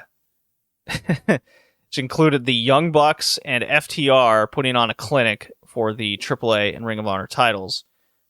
Phenomenal match. Really enjoyed it. It's one of my favorite tag matches of the year. It's top 5 easily. And then, weirdly enough, in the Rampage main event, which I was really contemplating just skipping Rampage because I got to go to work at fucking 4:30, 5 o'clock in the morning, Wheeler Yuta and Jon Moxley. And they built up Yuta very organically, going through a series of matches, and I'm finally like getting closer and closer. And when he kicked out of not just one, but 2 kind of paradigm shifts, along with the blood and the setup, and Wheeler Yuta being in essentially his home territory, New England, the crowd, it's such a smart way to pull the trigger on a match like this to try to get a guy over. And being there live in the crowd and being invested in Wheeler Yuta, especially from the indie level, and seeing his natural improvement, and get to this point when he is kicking out of these moves and escaping. Like, there was at least 5 occasions in this match you can point to where you're just like, well, this match is over. Because that's kind of how you're trained as a fan with some of these matches in AEW. And when you protect finishers and certain moves, and guys can put other dudes away with multiple moves, when you've established all these rules, let's say, when Wheeler Yuta escaped out of these situations, the crowd, and myself included, just reacted as such to something super special. And being there live to witness and be a part of something like this is very rare. And that's why I like this match more than the Bucks FTR match, because it not only hits on the ring game level, it also hits on that emotional level. That's very hard to accomplish. So that was great. And then the Wardlow thing is really hitting off. He's essentially getting the Goldberg chance. They are seemingly setting up good things for the Owen Hart tournament with the women's division, but how confident are we that they'll deliver? I don't know. It's an uphill battle with that, but everything else, the Jericho Appreciation Society, Eddie Kingston, Ortiz and Santana on site, baby. I'm into everything. CM Punk gunning for the title. Hangman Page coming out with Tesla and horns on it and getting in the face of Adam Cole. Like, everything outside of the women is absolutely being nailed right now, and they can't miss. Samoa Joe defeats Minoru Suzuki for the television title. That was great. The Team Taz versus Keith Lee and Strickland match was great. It's just kind of rinse and repeat to these things are hitting very well right now. And for Ring of Honor, there's just a lot of questions behind it over what it's actually going to be, because that show was good. It felt like Ring of Honor. It really did. And it's the hottest Ring of Honor has felt in like 4 years. And all the good wrestlers for Ring of Honor and who could represent Ring of Honor are in AEW. And they're all signed to AEW. And look, do I expect Rhett Titus to go anywhere? I don't. So when Minoru Suzuki punked his ass out, I was like, yeah, I would have done the same thing. I wanted that to happen. Suzuki's awesome.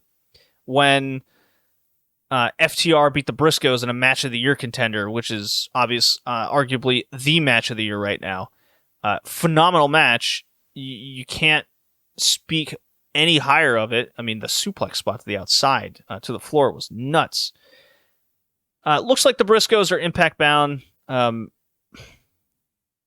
won't go into the whole cancel thing, but they're setting up a lot of things with at least the Ring of Honor titles, which I can appreciate. And until we see what the future of the promotion is, it's just nothing but speculation. Can talk about what they can do, whether it's an extra show on like a Double or Nothing weekend or All Out weekend. That's fine. You know, you could always put on a decent little show like that for the rest of the roster to get on cool cards. Who knows if there's a TV deal in play? I mean, they certainly have the roster to fill out anything, and I think it's setting up well for now, and they're doing the right things. It's kind of just short thoughts on AEW as we head into the rest of this title match week. I did expect Red Dragon to win, but it looks like win the tag titles over Jurassic Express. Another great match. Love that. I think that's a top 10 tag match of the year currently. I thought Red Dragon was going to win, but it looks like they got a story to tell without them with the titles, which is interesting. I'm into it. I'm into it, guys. There's a lot to be into. And then New Japan, the only thing out of Strong I'm taking is the return of Dickinson, and I'm really getting the feeling Dickinson's actually going to be in the best of the Super Juniors, weirdly enough.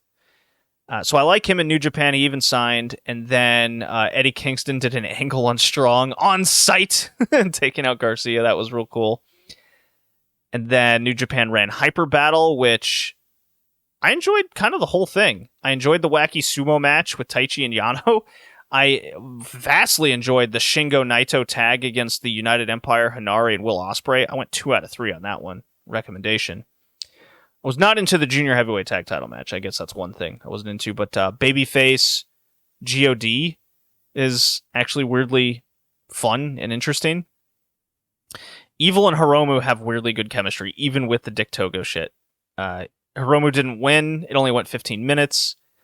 Hiromu is super smart, I guess, doing these kinds of matches. And I like the finish where he gets thrown into the exposed turnbuckle and then he primal screams and run right into an STO.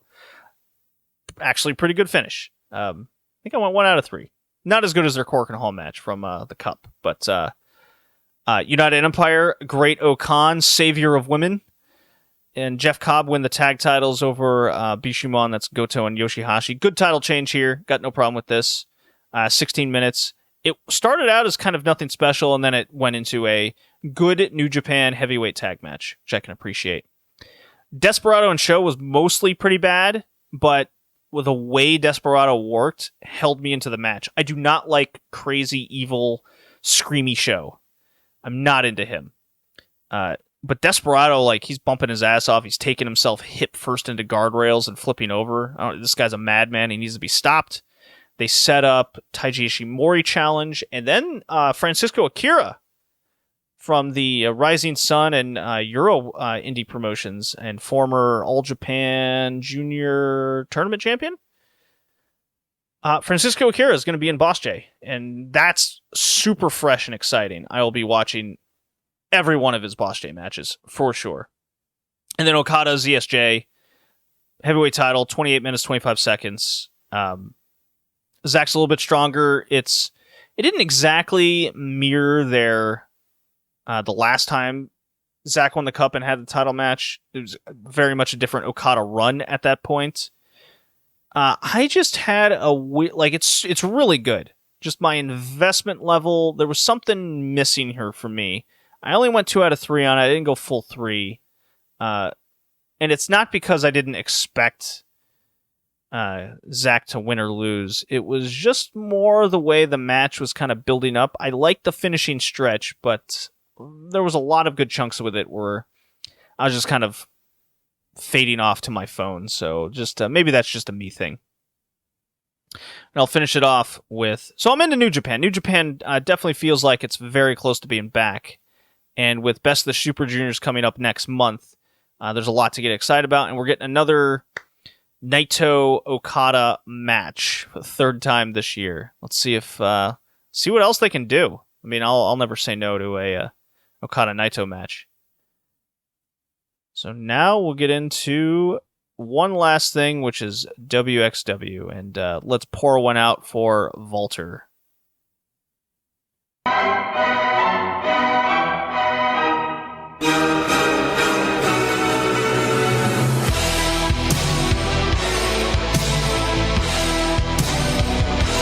Okay, so WXW is going to be the last thing before the Retro to go over.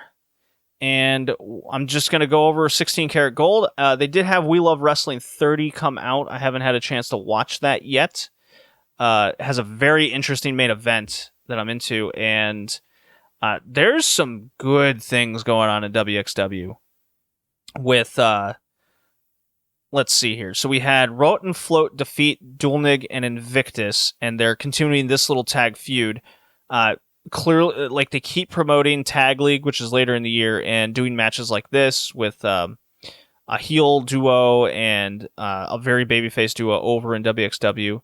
That'll pay off dividends later in the year when Tag League finally arrives. Vincent Heisenberg, he's got his like Attack on Titan gimmick going on. It's very wacky. He defeats Aigo Blanc in 8 minutes. A little long. Maybe when Heisenberg gets better, will be more in line with what he's capable of doing. But, you know, don't expect much out of that one. WXW Academy Trophy match, which is Oscar.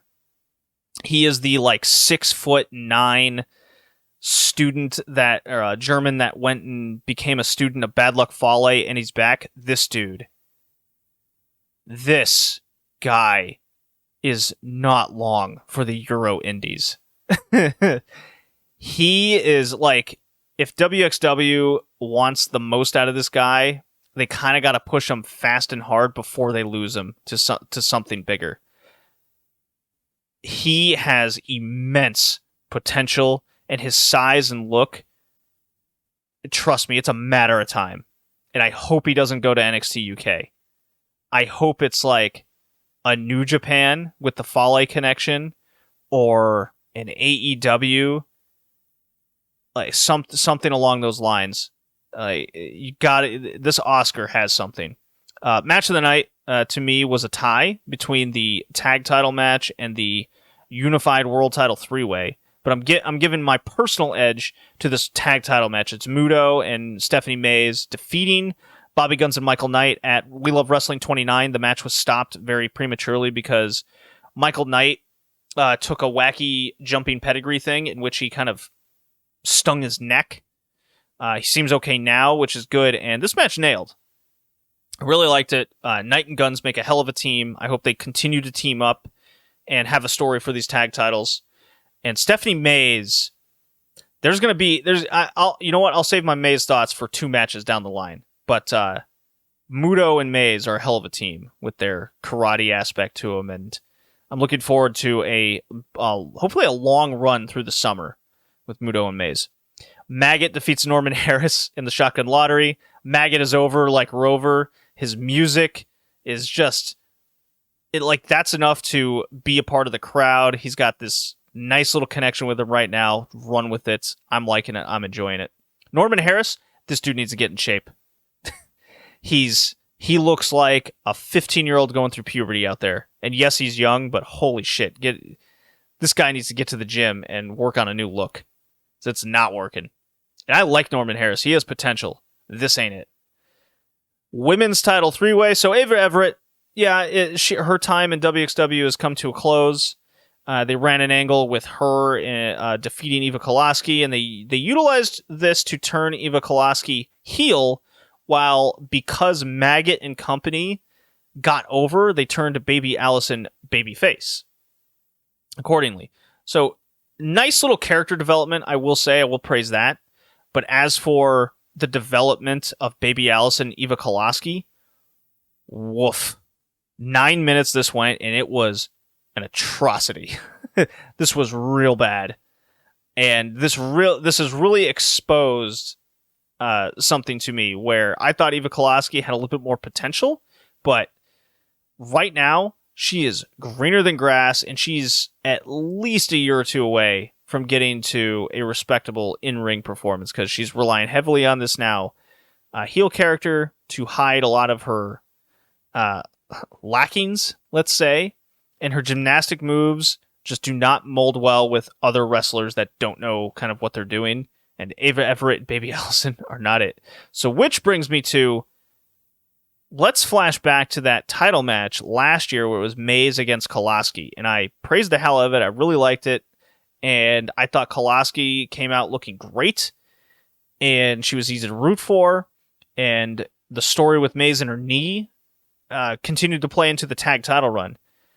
And that match was real good and real laid out, and now it's obvious that Stephanie Maze is on a much higher level than I gave her credit for, because that match, like I said, was good against Kolaski, and Kolaski has looked bad ever since. And the factor is Maze is not in it, while Maze, in her tag matches and able to tell stories in the ring, have been a success. And there's a reason, and I say this, when women get good enough on the scene, they start wrestling men. Because the men are naturally at a higher athletic level than most women. And so when they get better, they wrestle better competition. And that's where Stephanie Maze is right now. And it's very clear now how this is happening. And there's going to be a time when she'll kind of slot in and win this women's title. But kind of keeping her away from the women's title does her wonders, and I kind of think it helps in the development of the other wrestlers, because she's already wrestled them a few times, so it keeps those matches fresh when they finally do get better. And you can I would bring in someone better than Ava Everett, but you can bring in these outsiders to give them programs. So at least from the booking wise, I don't have a problem with this. I just need the matches. I just want the matches to be better. And then finally, the Unified World Wrestling title in a three-way. I believe this was supposed to be a tag match of Jurn Simmons and Lavaniel taking on Archer and Tischer. And it was going to build up to... It really felt like they were building up to a singles match of Tischer and Archer. So they made it a three-way because Lavaniel couldn't make it due to, I believe, COVID. And it went 19 minutes. It was a great three-way. I went 2 out of 3 on it. It was very solid. I've seen a couple people go 4 stars or more. I'm just under that, basically. And whenever Axel Tischer is in these matches these days, he knows how to put structure to the things he does. And weirdly enough, Jurn Simmons now wins the title from Archer for a super transitional run. And I kind of don't like this. It's very unexpected. I was more or less looking forward to what they do with a heel Tristan Archer run, being the Frenchman that he is. And it looked like, just because it didn't play out the way I thought it would, this feels rushed. And Jurn Simmons, like, why not just have him win at 16 Carat then, rather than have this wacky three-way? I'm very confused over what the direction is and why. The match was good, so at least I got that out of it, which I'm not complaining about that. It's more of why now and why this decision when I was more invested in the Tischer story going for the title again, and maybe a longer story with Jurn Simmons going for it, because Jurn had his own story, and it was with Tischer. It wasn't with Archer. Okay. we'll see what happens. I know there's a couple other things they run at We Love Wrestling, and I believe it's either True Colors or Superstars of Wrestling that's coming up next. We'll see what they do, I guess. But yeah, definitely, I think the tag title match was definitely something worth checking out. It's the match we missed out on getting due to the injury on the last show. That does it for WXW. That does it for the modern stuff. Nice, quick, simple thoughts. We're out in an hour 40, and I think for the next hour will be retro, so under 3 hour podcast coming at you.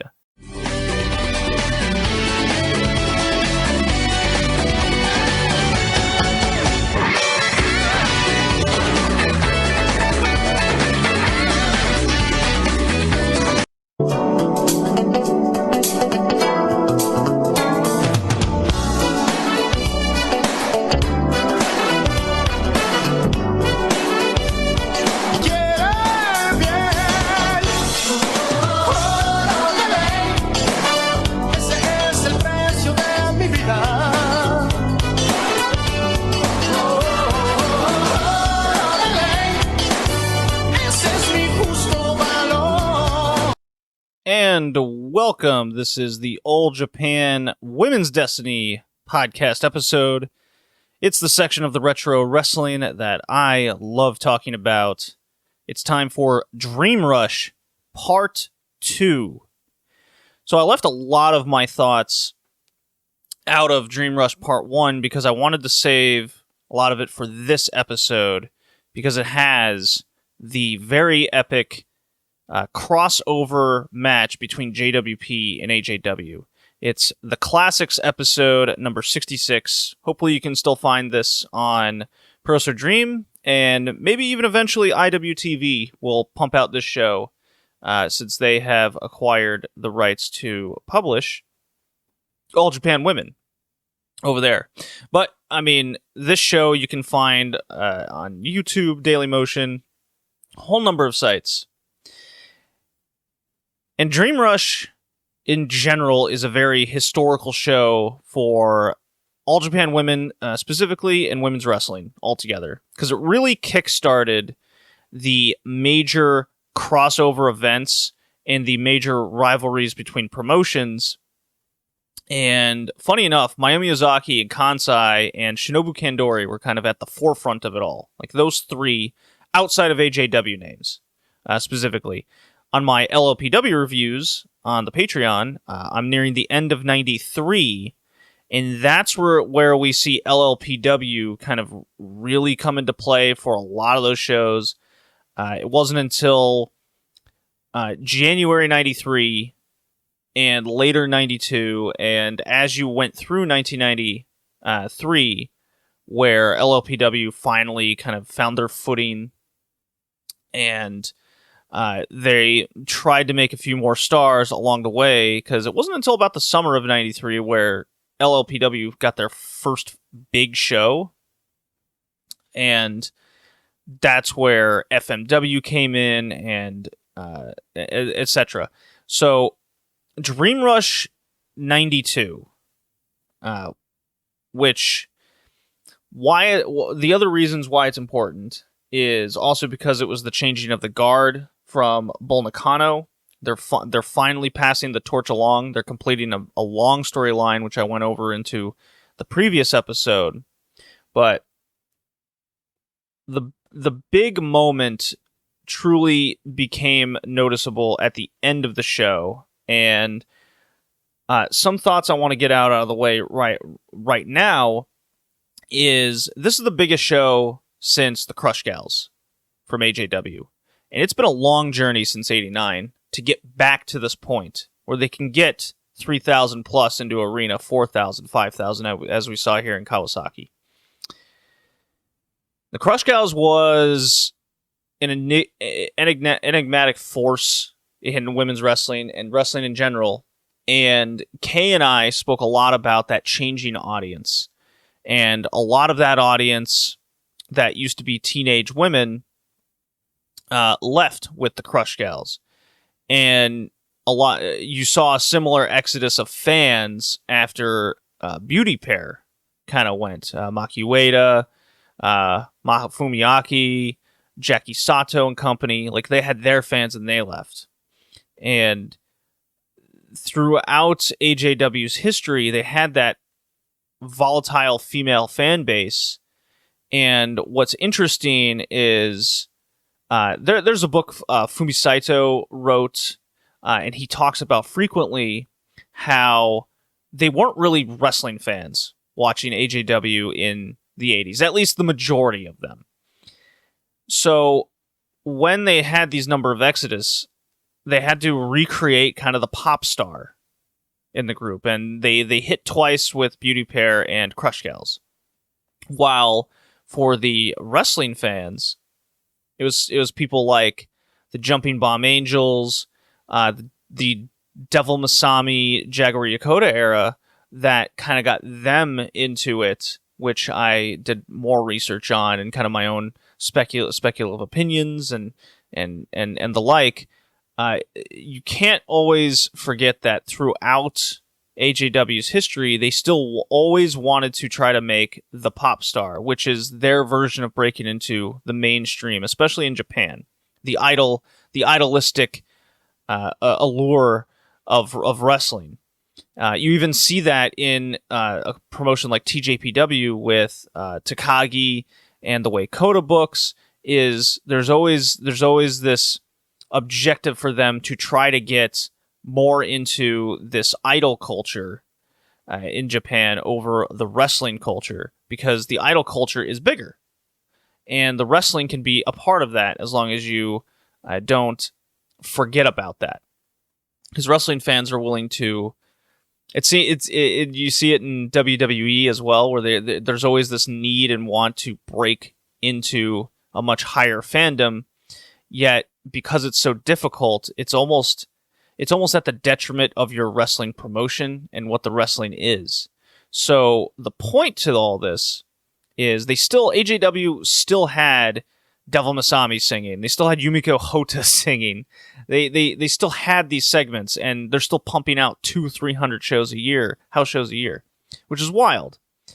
And what happened in 1989 through to this point in 92, at the end of 92, was because they couldn't get back into that idolistic mainstream, that the way what this group was able to accomplish in getting wrestling fans into the promotion took a while. I mean, we're talking, 3, arguably 4 years to the point. You can throw a little bit of 88 in there, but there was still those fans for the Crush Gals. But you had this group that came forward. You had Bull Nakano at the helm, whom wrestled very much a hybrid of Dump Matsumoto and more like, I guess, a guy would be a way to put it. She didn't wrestle like the Jumping Bomb Angels. She didn't throw a million drop kicks. She had her couple high spots, sure, but Bull Nakano wrestled much closer to a Dump Matsumoto and I guess Shinya Hashimoto rather than a Chigusa Nagayo kind of taken a part of this UWF style, which was booming at the time. You had Bull Nakano, Aja Kong, Akira Hokuto, and I'll throw Bison Kimura in there because she was very much in that group and part of the movement of this new era. Jungle Jack was a very important team in hindsight, and unfortunately Bison Kimura retired on this show. That's what we went over in part 1. So, whom isn't mentioned is on the other side of the spectrum, which was Manami Toyota and Kyoko Inoue. And those two wrestlers were all about innovation. Because they didn't wrestle like guys either. They weren't influenced by them. Sure, they ended up watching tapes and taking ideas, but they weren't fans of wrestling prior. They were fans of, like, the Chigusa Nagayo group, we'll call it. much like Bull Nakano and Akira Hokuto were fans of different things. So, and I've mentioned Akira Hokuto reminds me a lot of Liger and his movements and trying to innovate. They're very much kind of parallels of each other in a lot of ways, and impacted wrestling sort of equally on a lot of fronts. They really broke into the mainstream in their own ways. And so it's very interesting to break apart what Bull Nakano and this group was able to accomplish was getting wrestling fans to these shows. And when you bring in outside promotions and trying to make the whole scheme of the scene stronger, especially with the split of JWP into LLPW and JWP, that helps those groups out as well. And I've spoken about that on my LLPW reviews in the Patreon, Red Leaf Retrocast Patreon, that information and videos weren't as accessible, although VHS also took off, and that led to a lot of tape trading. So there is that sense of accessibility, but really when you think about how much that travels, if you wanted to see the show before, 6 months later, you had to go to the shows. And if you wanted to see a Dynamite Kansai, you might see her first at an AJW show, and you go, oh, now I need to go to their shows if I don't want to wait 6 more months for a tape to come out. Unlike today, where it's like, okay, if I don't go to the show, I can just see it on demand that night, the next day, no matter what promotion it is. The concept of supply and demand very much applies. So wrestling fans came to see these shows, not the idol fans. Something that I think doesn't get talked about quite a lot. And from a wrestling perspective, seeing different styles in the ring and seeing different people trained by different people is also very interesting. So, for example, we have Kandori in the crowd on this show, and Hokuto talks to her, and Kandori is very much a judoka who came and kind of learned her own way of wrestling and her own style. She wasn't really taught by anybody. And then on the other end of the spectrum, you have Kansai, who was denied AJW, and she ended up getting most training from Jackie Sato. Same way with Ozaki, and we'll get into Ozaki specifically because she doesn't wrestle anything like these women on the show. So Jackie Sato trained people. You had Kandori, you had Rumi Kazuma training people to be, and I've spoken about that on my LLPW reviews, where Kandori and company got the LLPW wrestlers into more shoot fighting techniques, kickboxing and the like, and it very much shows in their game. They wrestle different. The FMW chicks on this show, Shark and Midamari, they're trained by Onita, and they very much wrestle that late 80s, early 90s, like New Japan style. To put just a label on it, they wrestle slow and they go to the mat a lot. And there's a funny thing about that match, but these are all things to talk about more than kind of the standard tags. So let's get into Dream Rush Part 2. Much of the matches I discussed in Part 1, the passing of the torch and the like to Bull Nakano, what I thought about that match, and what Aja Kong is going to bring to the future. We start with LCO, Mita and Shimoda defeating Chikako Hasegawa and Miori Kamiya. It went almost 11 minutes. Not much to say about it. LCO wins, and you definitely see Etsuko Mita has absolutely taken on the role and style of Bison Kimura. She's thrown overhead chops. She's got the paint on. She's big. She's by big I mean tall and brooding. She's not as jacked and formed out as Bison Kimura, but I think you get the point.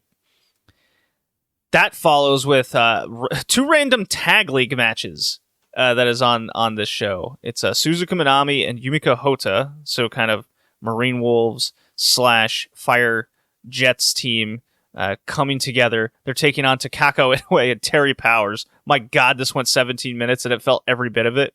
When Terry Powers was not in the match, it was quite good. And then when she got in the match, she had her moments, some clotheslines, some big power moves. The skinning the cat Shawn Michaels thing got a big pop. I love the finish where she tries to skin the cat a third time in a row, and she finally knocked off. And that's when they go to the finish. Really funny stuff. But Suzuka Minami and Yumiko Hotta have really kind of solidified themselves in their respective roles. And I'll keep referencing this. When 1993 starts and Suzuka Minami hits the scene, she's one of the big quote-unquote, AJW wrestlers that frequently goes to LLPW, for example.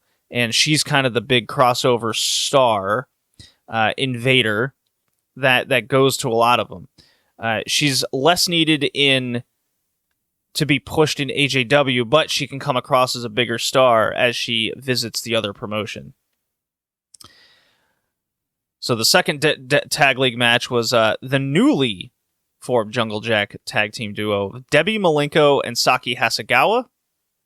And unfortunately, at this point, Mariko Yoshida kind of messed up her neck and shoulder real bad, and she's going to be out a while. So that happened at the end of the Grand Prix. I think it was a couple shows after the Grand Prix ended that now she's out, unfortunately. So they got Kimura retiring, and Yoshida is essentially gone for the next, I think it's like a year and a half, 2 years. So she's out. So these two take on the FMW women of Shark Tsuchiya and Yoshika Metamari. I believe that's Crusher.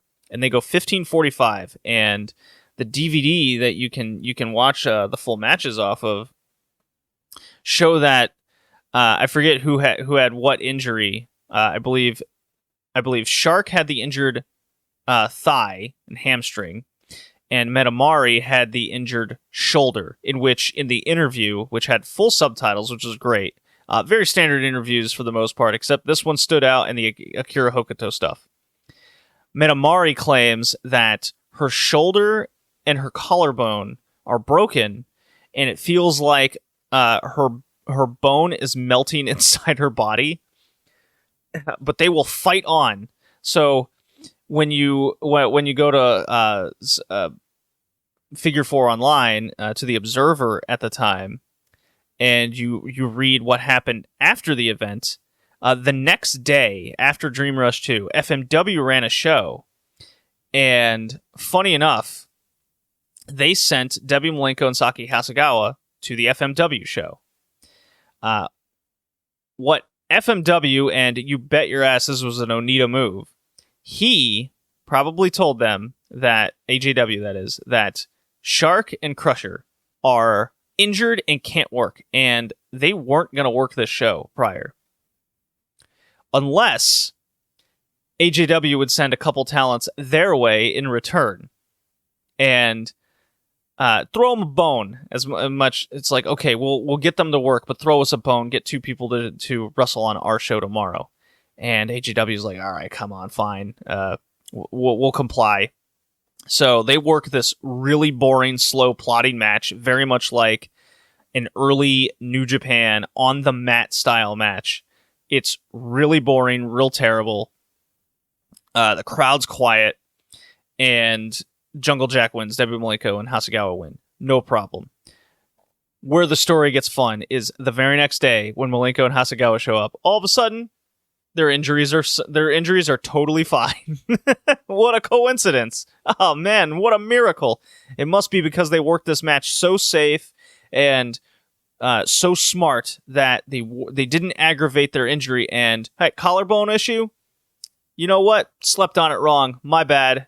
I was misdiagnosed. It is 1992 after all. Technology, crazy, right? So, the final two matches, this is great.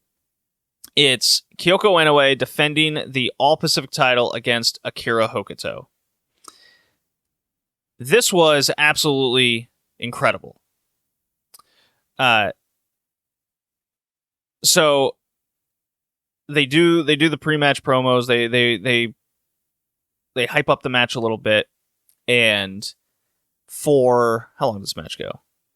For this match was 22 minutes long, and yes, I have noticed something that I don't like with Kyoko Inoue matches is she's very much married to this idea of wacky bow and arrow type lock. Really reminds me of Ultimo Dragon in a lot of ways, where it's that technical aspect of Lucha Libre, and you do kind of fancy holds, we'll call them, those bow and arrow locks as I spoke of, and trying to maneuver into other locks as that's the entertainment. And then when you get out of them, then you'll do some rope walking, some springboards, some run up the ropes to her elbow, for example, and she has her few power moves. That's the Kyoko Inoue style, and I noticed a lot of that has upticked over the last 8-9 months with Kyoko Inoue in 1992, and a lot of that coincides to her coming back from that big excursion from Mexico.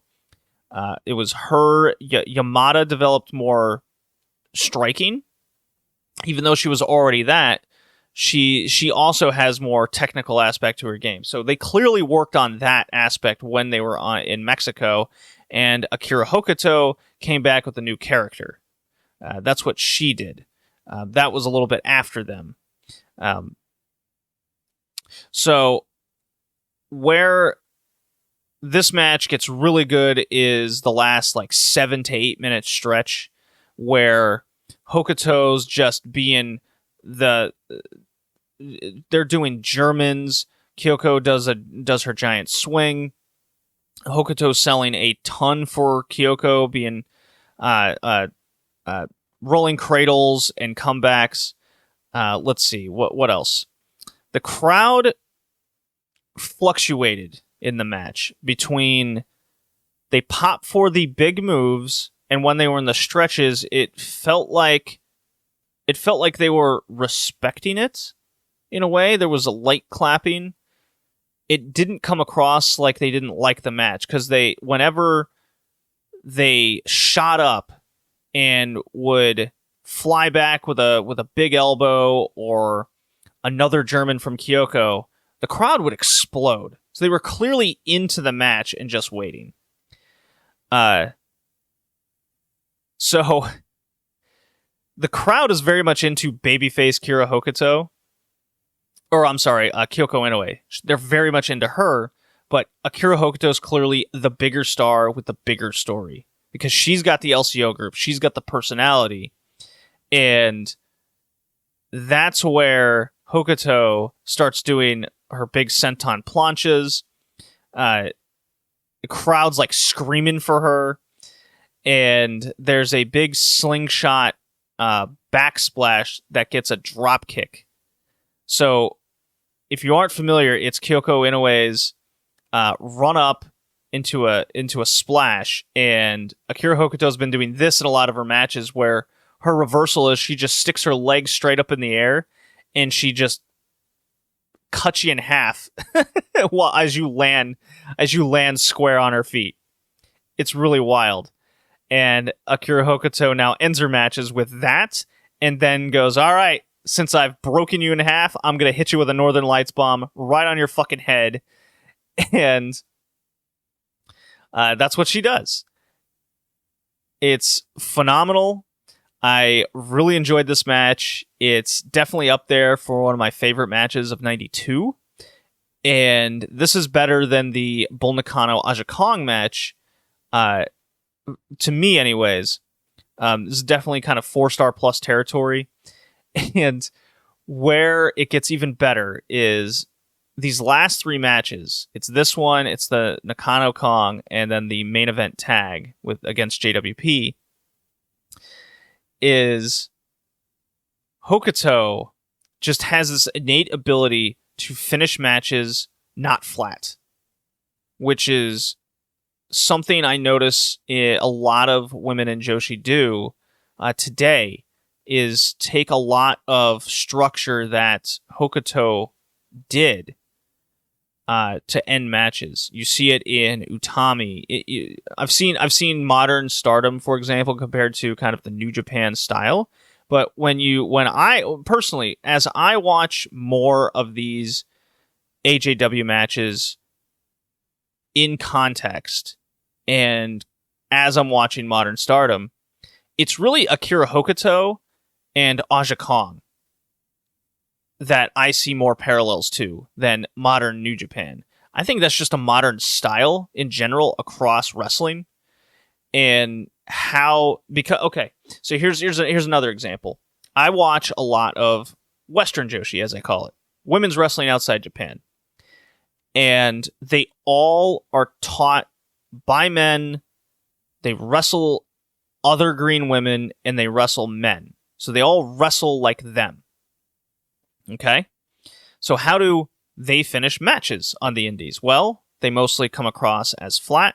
They mostly end off of a TV style ending where it's just a counter and then they hit a move and it's over. It never builds to really anything.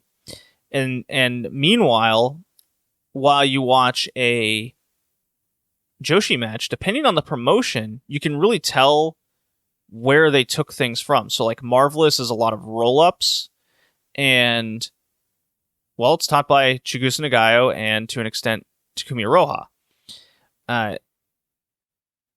Wave has a lot of these big boots because it's Yumi Oka and Gami and a little bit of technical game. Like you see what the promotion kind of stems from. While Modern Stardom, they kind of teach each other, and they have various other people from like Milano Collection teaching other things from the Dragongate style. And when you watch, where I was going with this is when you watch Julia specifically, so much of her game is about hitting hard and dumping people and doing wacky shit just like Akira Hokuto. And I would love an interview that would just ask her, how much Akira Hokuto do you watch? Because this match really reminded me of a modern day... You know what? I'll make a wacky comparison here. This Akira Hokuto Kyoko Inoue match from Dream Rush was the blueprint for that Shuri Julia match at World Climax. Like, I just saw so much in comparison, especially on watching this. And this was the first time I've ever watched this match. So that was something to think about. So yes, good night, Northern Lights Bomb, 22 minutes, 17 seconds. Akira Hokuto wins the white belt, which would be her biggest title that she'd win. I believe she holds this for quite a long time. And she cuts a promo, and who is ringside but the crew of Shinobu Kandori, Rumi Kazuma, and Harley Saito. You don't even notice Harley Saito until you see the group walk to the ring, and Saito actually gets a mic, and she says something or another at like, calm down, Hokuto, you seem emotional situation. But the faces of Kandori and Kazuma especially are just like, we're just sitting here chilling, we're just watching, and Hokuto just goes, hey, Kandori, I heard you were talking shit about AJW. Why don't you get in the fucking ring? It's pretty wild. And so they walk to the ring. They look like they're going to do something, but then they walk away. So it's all just a setup. It's very well done. It plants the seeds that these two promotions are going to clash, and there's going to be things in the future. Very great. And of course the video goes to the backstage, and they're cutting post-match promos. And the interviewer, he was great all night. Like, whenever someone loses, he just goes, man, got your ass kicked, basically. It's great. So he asked Hokuto, like, straight up, hey, what's the deal with Kandori? And Hokuto just goes, I don't want to talk about that asshole. I want to talk about my title. But sooner or later, we're probably going to meet, and I'm going to kick their ass.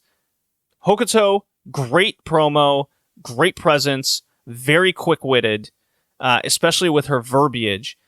She just stands out as someone so different, and she's an enigma. She really is. And I spoke about Hokuto's like 1990 and 91 and how her ring game was excellent. She was putting on match of the year contenders, 2 or 3 a year. She was one of the best in the scene, but she hadn't had the character yet. That's what was missing. While Bull Nakano had the character in the game and she was the champion, Hokuto was matching her in ring and better at times, but was still missing that edge. And it's not until here in 92 where she finally has it, and it's clear as day at the end of this match that this is the Hikaru Hokuto that everyone remembers. It's this version. We're finally there. And that takes us into our main event, which is the 3WA tag title match, best 2 out of 3 falls. It is Manami Toyota and Toshio Yamada, 1996 Team Gold combo, according to some sites. Taking on Dynamite Kansai and Mayumi Ozaki of JWP. So, I mentioned how they're both trained differently. Kansai was denied AJW. Ozaki couldn't work for AJW because of the size minimum. Because when you have tons of applicants, you have to turn people away and increase rule set. And one of the rules, at least AJW, was you had to be over, I think it was 5'7". So Ozaki's too small. And here in this match, the 3 falls went accordingly. At 14.5 minutes, a very quick turnaround, 16.5 minutes, and then the final stretch went 40.5 minutes. So the entire first kind of 14 minutes of this match was establishment of equality. And instead of breaking down move by move, I really want to focus on and just quickly talk about how much these 4 people molded together and was able to structure themselves out in this 2 out of 3 fall match that made you more invested in the final 25 minutes of the match. So it was, even though it was 2 out of 3 falls, it really felt like a 1 fall match based on its structure. And I can't honestly say that about a lot of 2 out of 3 falls matches, because you're always waiting for the 2 falls first, and you kind of get that out of the way. You can watch a million matches out of Mexico where the first 2 falls come in like quick succession, first few minutes of the match sometimes, and then it's finally a 3rd fall match. You go, well, why don't you just say 1 fall and you just do that the whole time? This one didn't feel like that. It really felt like when Kansai pinned Toyota, that it was a big deal. That Kansai was here and she is as good as them. And her power game doesn't match the style that these fans are used to, and honestly what I'm used to, because I'm used to seeing Bull Nakano and Aja Kong kind of throw lariats and still work a million miles an hour. Well, Kansai and Ozaki don't work that way. So when it was the AJW team in control, they worked in AJW style. They went a million miles an hour. Toyota even went as far in the pre-match promo saying she's going to drop kick their asses. And that's what she tried to do, while Kansai and Ozaki more or less played a standard tag format where it was isolation. And I think a lot of that has to do with Ozaki and her character and what she was doing. And the funny thing about Ozaki in this match is, look, she's very skinny, she's small, and she's pretty. And the AJW fans wanted so bad to cheer her because they immediately saw her as the underdog babyface. However, Ozaki's a heel. And any time in this match that she heard them start to cheer for them, she would rip Yamada or Toyota to the outside, throw him against the guardrail, get a weapon. She'd do little things in the match throughout the entire time, such as stomping on their hands, getting in the ring and getting a cheap shot in as the ref turned around. Or if they're trying to grab the rope, she'd step on their hands at the ropes or pull the rope in. There's one great moment where I believe it's shortly after that second fall, around the 18-minute mark. I hope I have my timestamp right. But Kansai has Yamada in, I think it was a Boston Crab. And she's getting to the ropes, and she's near the corner of Ozaki. And Ozaki just gets in the ring and stands in her way. Just blocking getting to the ropes. And it works so well. The crowd just viscerally hated it. And it took a long time for them to finally get back into cheering for Ozaki, because as soon as she gets in the ring with Toyota and Yamada, they just beat the hell out of her. Because she's a chicken shit heel, but because of her beauty and size, they want to root for this underdog appearance character. So I have to. This is why Ozaki remains one of my favorite women's wrestlers of all time, because she works differently, she acts differently, and she just is different than everyone else in the scene. And she came across as a big star, not really to herself, but she was a star to put other people over her, which is very difficult to do. And I can't really think of a whole lot of people that men and women who are capable of doing what she did. And her popularity is, of course, in her appearance and the fact that she's a great wrestler in herself. It's the heel work that really is super interesting with her, and that's what attracts me to her and her wrestling. Even to this day, like, I piss and shit on Oz Academy, especially in the modern era and booking, but if there's one thing that she knows how to do, it's how to get a crowd to both hate her and gasp for her. Very rare. Very rare. And yeah, Kansai gets the first fall, and then Yamada gets the fall over Kansai, and it's not over the most definitive terms. And so what's happening here is, so Yamada has already lost like a lot of big defeats lately. And I totally understand the structure is, hey, we don't want to pin her specifically in this match. While lately, Toyota has won a lot of big matches. She's also been kind of on a losing streak. So her losing in the canon of AJW, that first fall, makes sense. And Yamada coming back as a redemption of getting to the point where, because she lost that massive hair match. And another point of the interviewer, he goes, "Your hair's looking pretty cool these days." And she's like, she's all embarrassed. As you know, that's been happening to her a lot lately.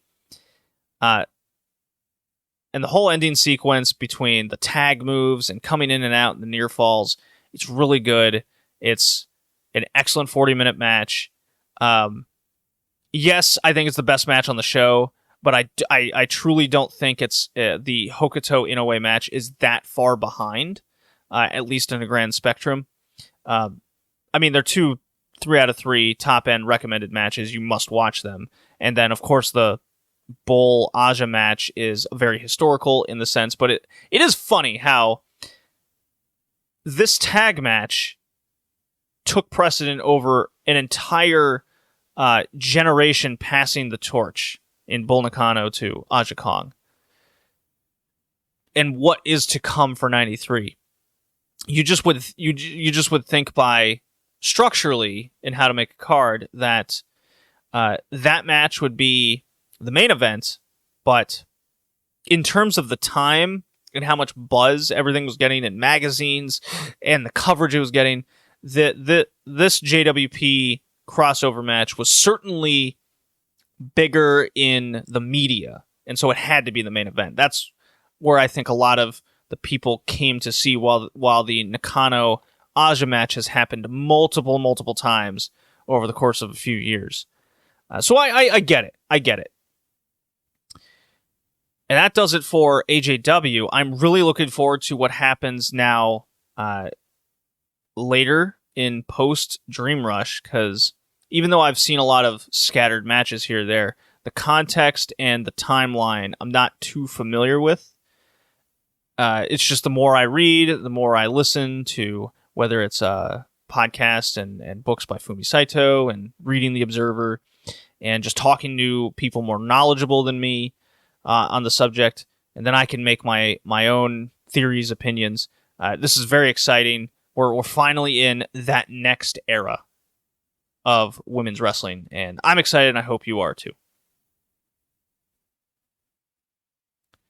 Okay. Well, we're skipping New Japan through the 90s. I'm still on my little hiatus from there. I want to concentrate on other things right now, but we still got Nitro to do. Here we go.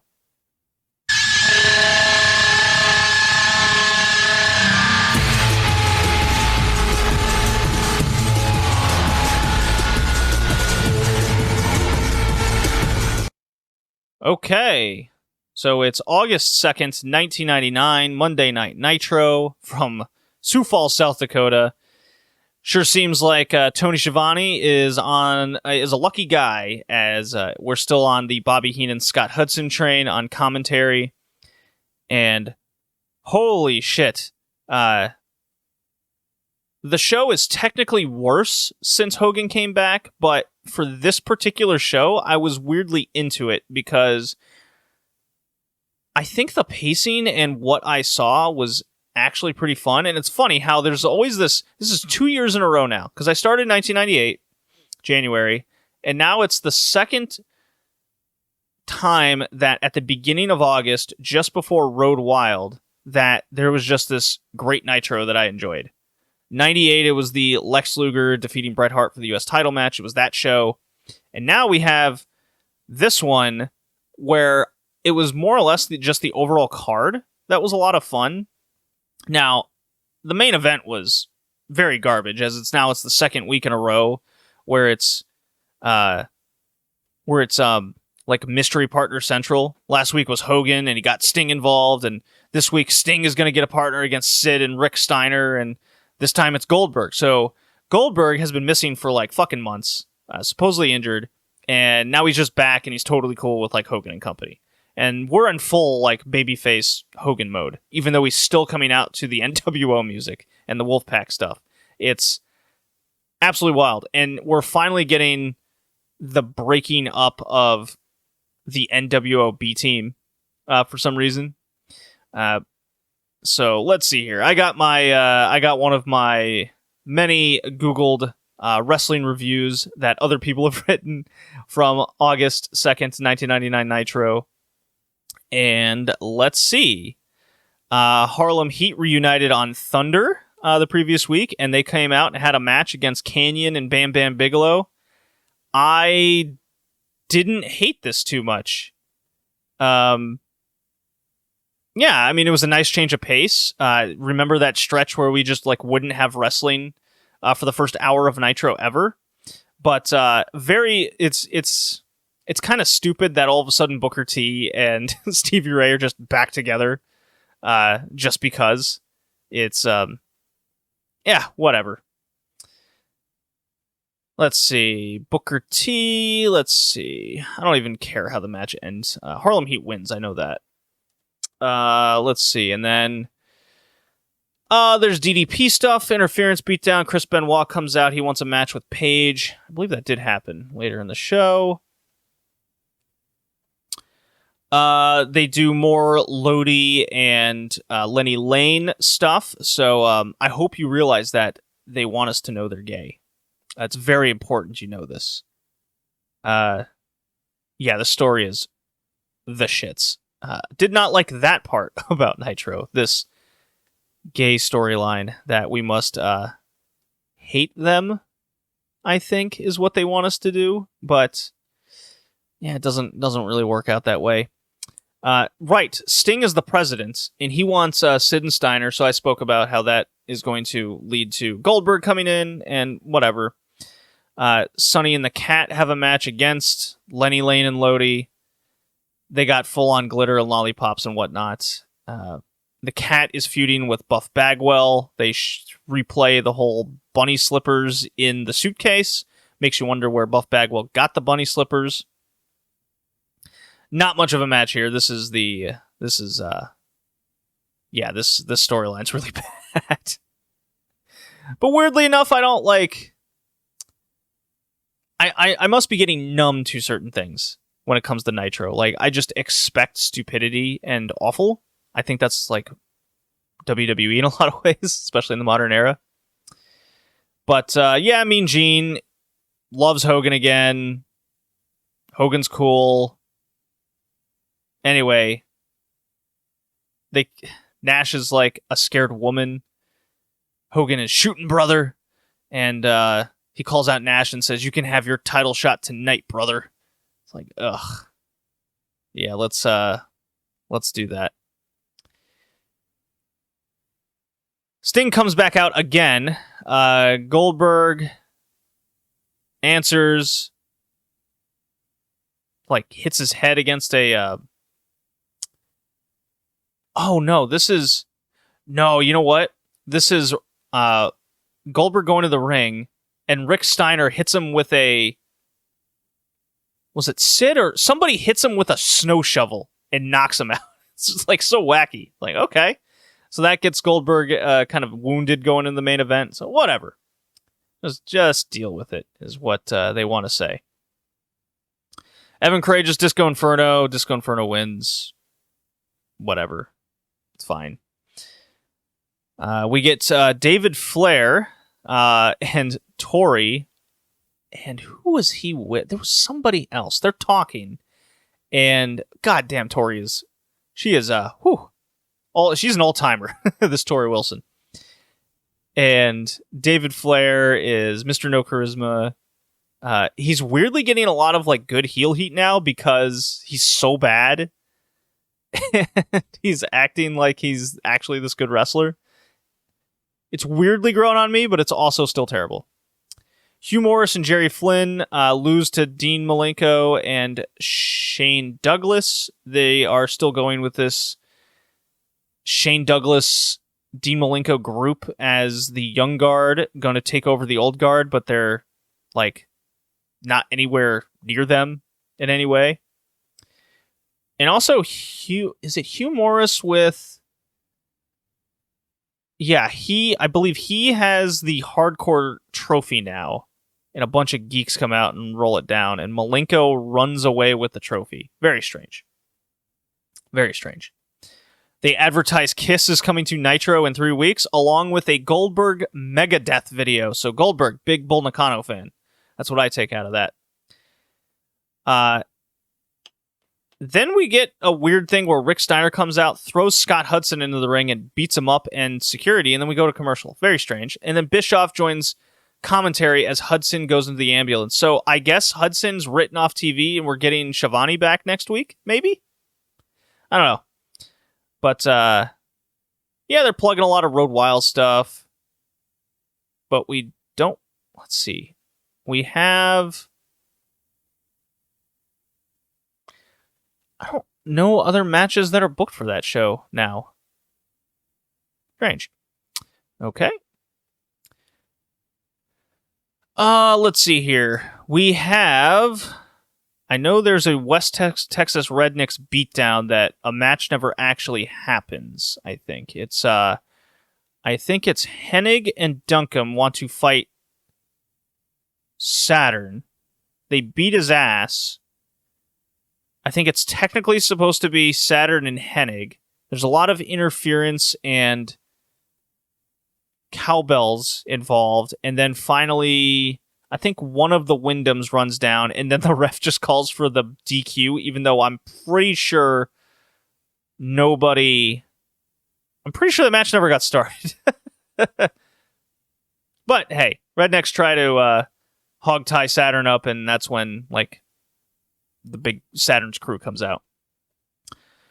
Benoit versus DDP. This was good. No problem here. Benoit and DDP just have like a WCW match of the year contender, which is a low bar. Don't get me wrong. I mean, we're talking like 2.5, 3 stars, but this was pretty good. And Benoit kind of rolls up after a distraction kind of deal and pins DDP. So maybe we get some US title stuff. I'm not really sure. We get now Rodman and Savage going after each other. This was wacky. It's just as wacky as last week, where Savage is like out at Rodman's trailer, and there's a bunch of security guards, and they're spitting on each other and talking to each other. It's very wacky. But Savage is with Okerlund, Mean Gene, and funny enough, Macho Man's kind of the best part of the show, even though he's fucking insane. And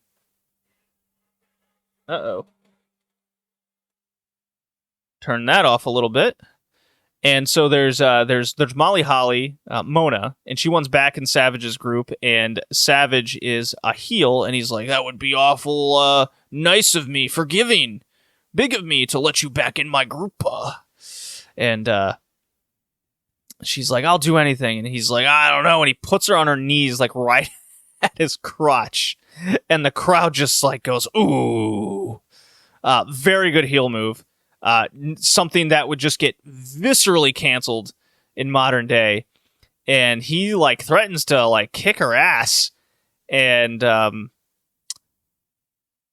Rodman comes out, distraction, and Mona gets a nice little low blow on Savage, and Rodman comes in and drops some elbows on him.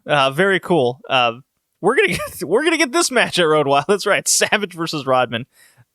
Weirdly enough, I'm into it. It is definitely a celebrity shtick thing, and because Savage can't move and he's so good, I'm okay with this. And I know it's a low bar with WCW these days, but hey, what can you do?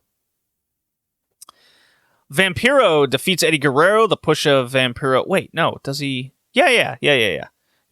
So it's the Insane Clown Posse. They're out there. They're providing like mischief and action. And Eddie Guerrero's jacked, and he's kind of over. And I think it's because we saw so much young talent like against each other on the show is why I liked it. Like this Vampiro Eddie Guerrero match was another good one, and I was into it. I'm very much into Vampiro and this ICP tandem. Didn't like the DQ last week for no good reason, but hey, we got a win over Eddie Guerrero, and we're pushing new guys. Hey. Maybe there's some positives here. And then, let's see. Oh, we get a thing of Berlin is coming. So, hooray for that. Fuck. Insane Clown Posse beats down Eddie Guerrero post-match. Mysterio comes down for the save. And then that takes us into our main event. Sid, Rick Steiner against Goldberg Sting. It's a DQ finish. You know what's happening. They do a long pre-match over Starrcade 97 and blah, blah, blah. Who cares?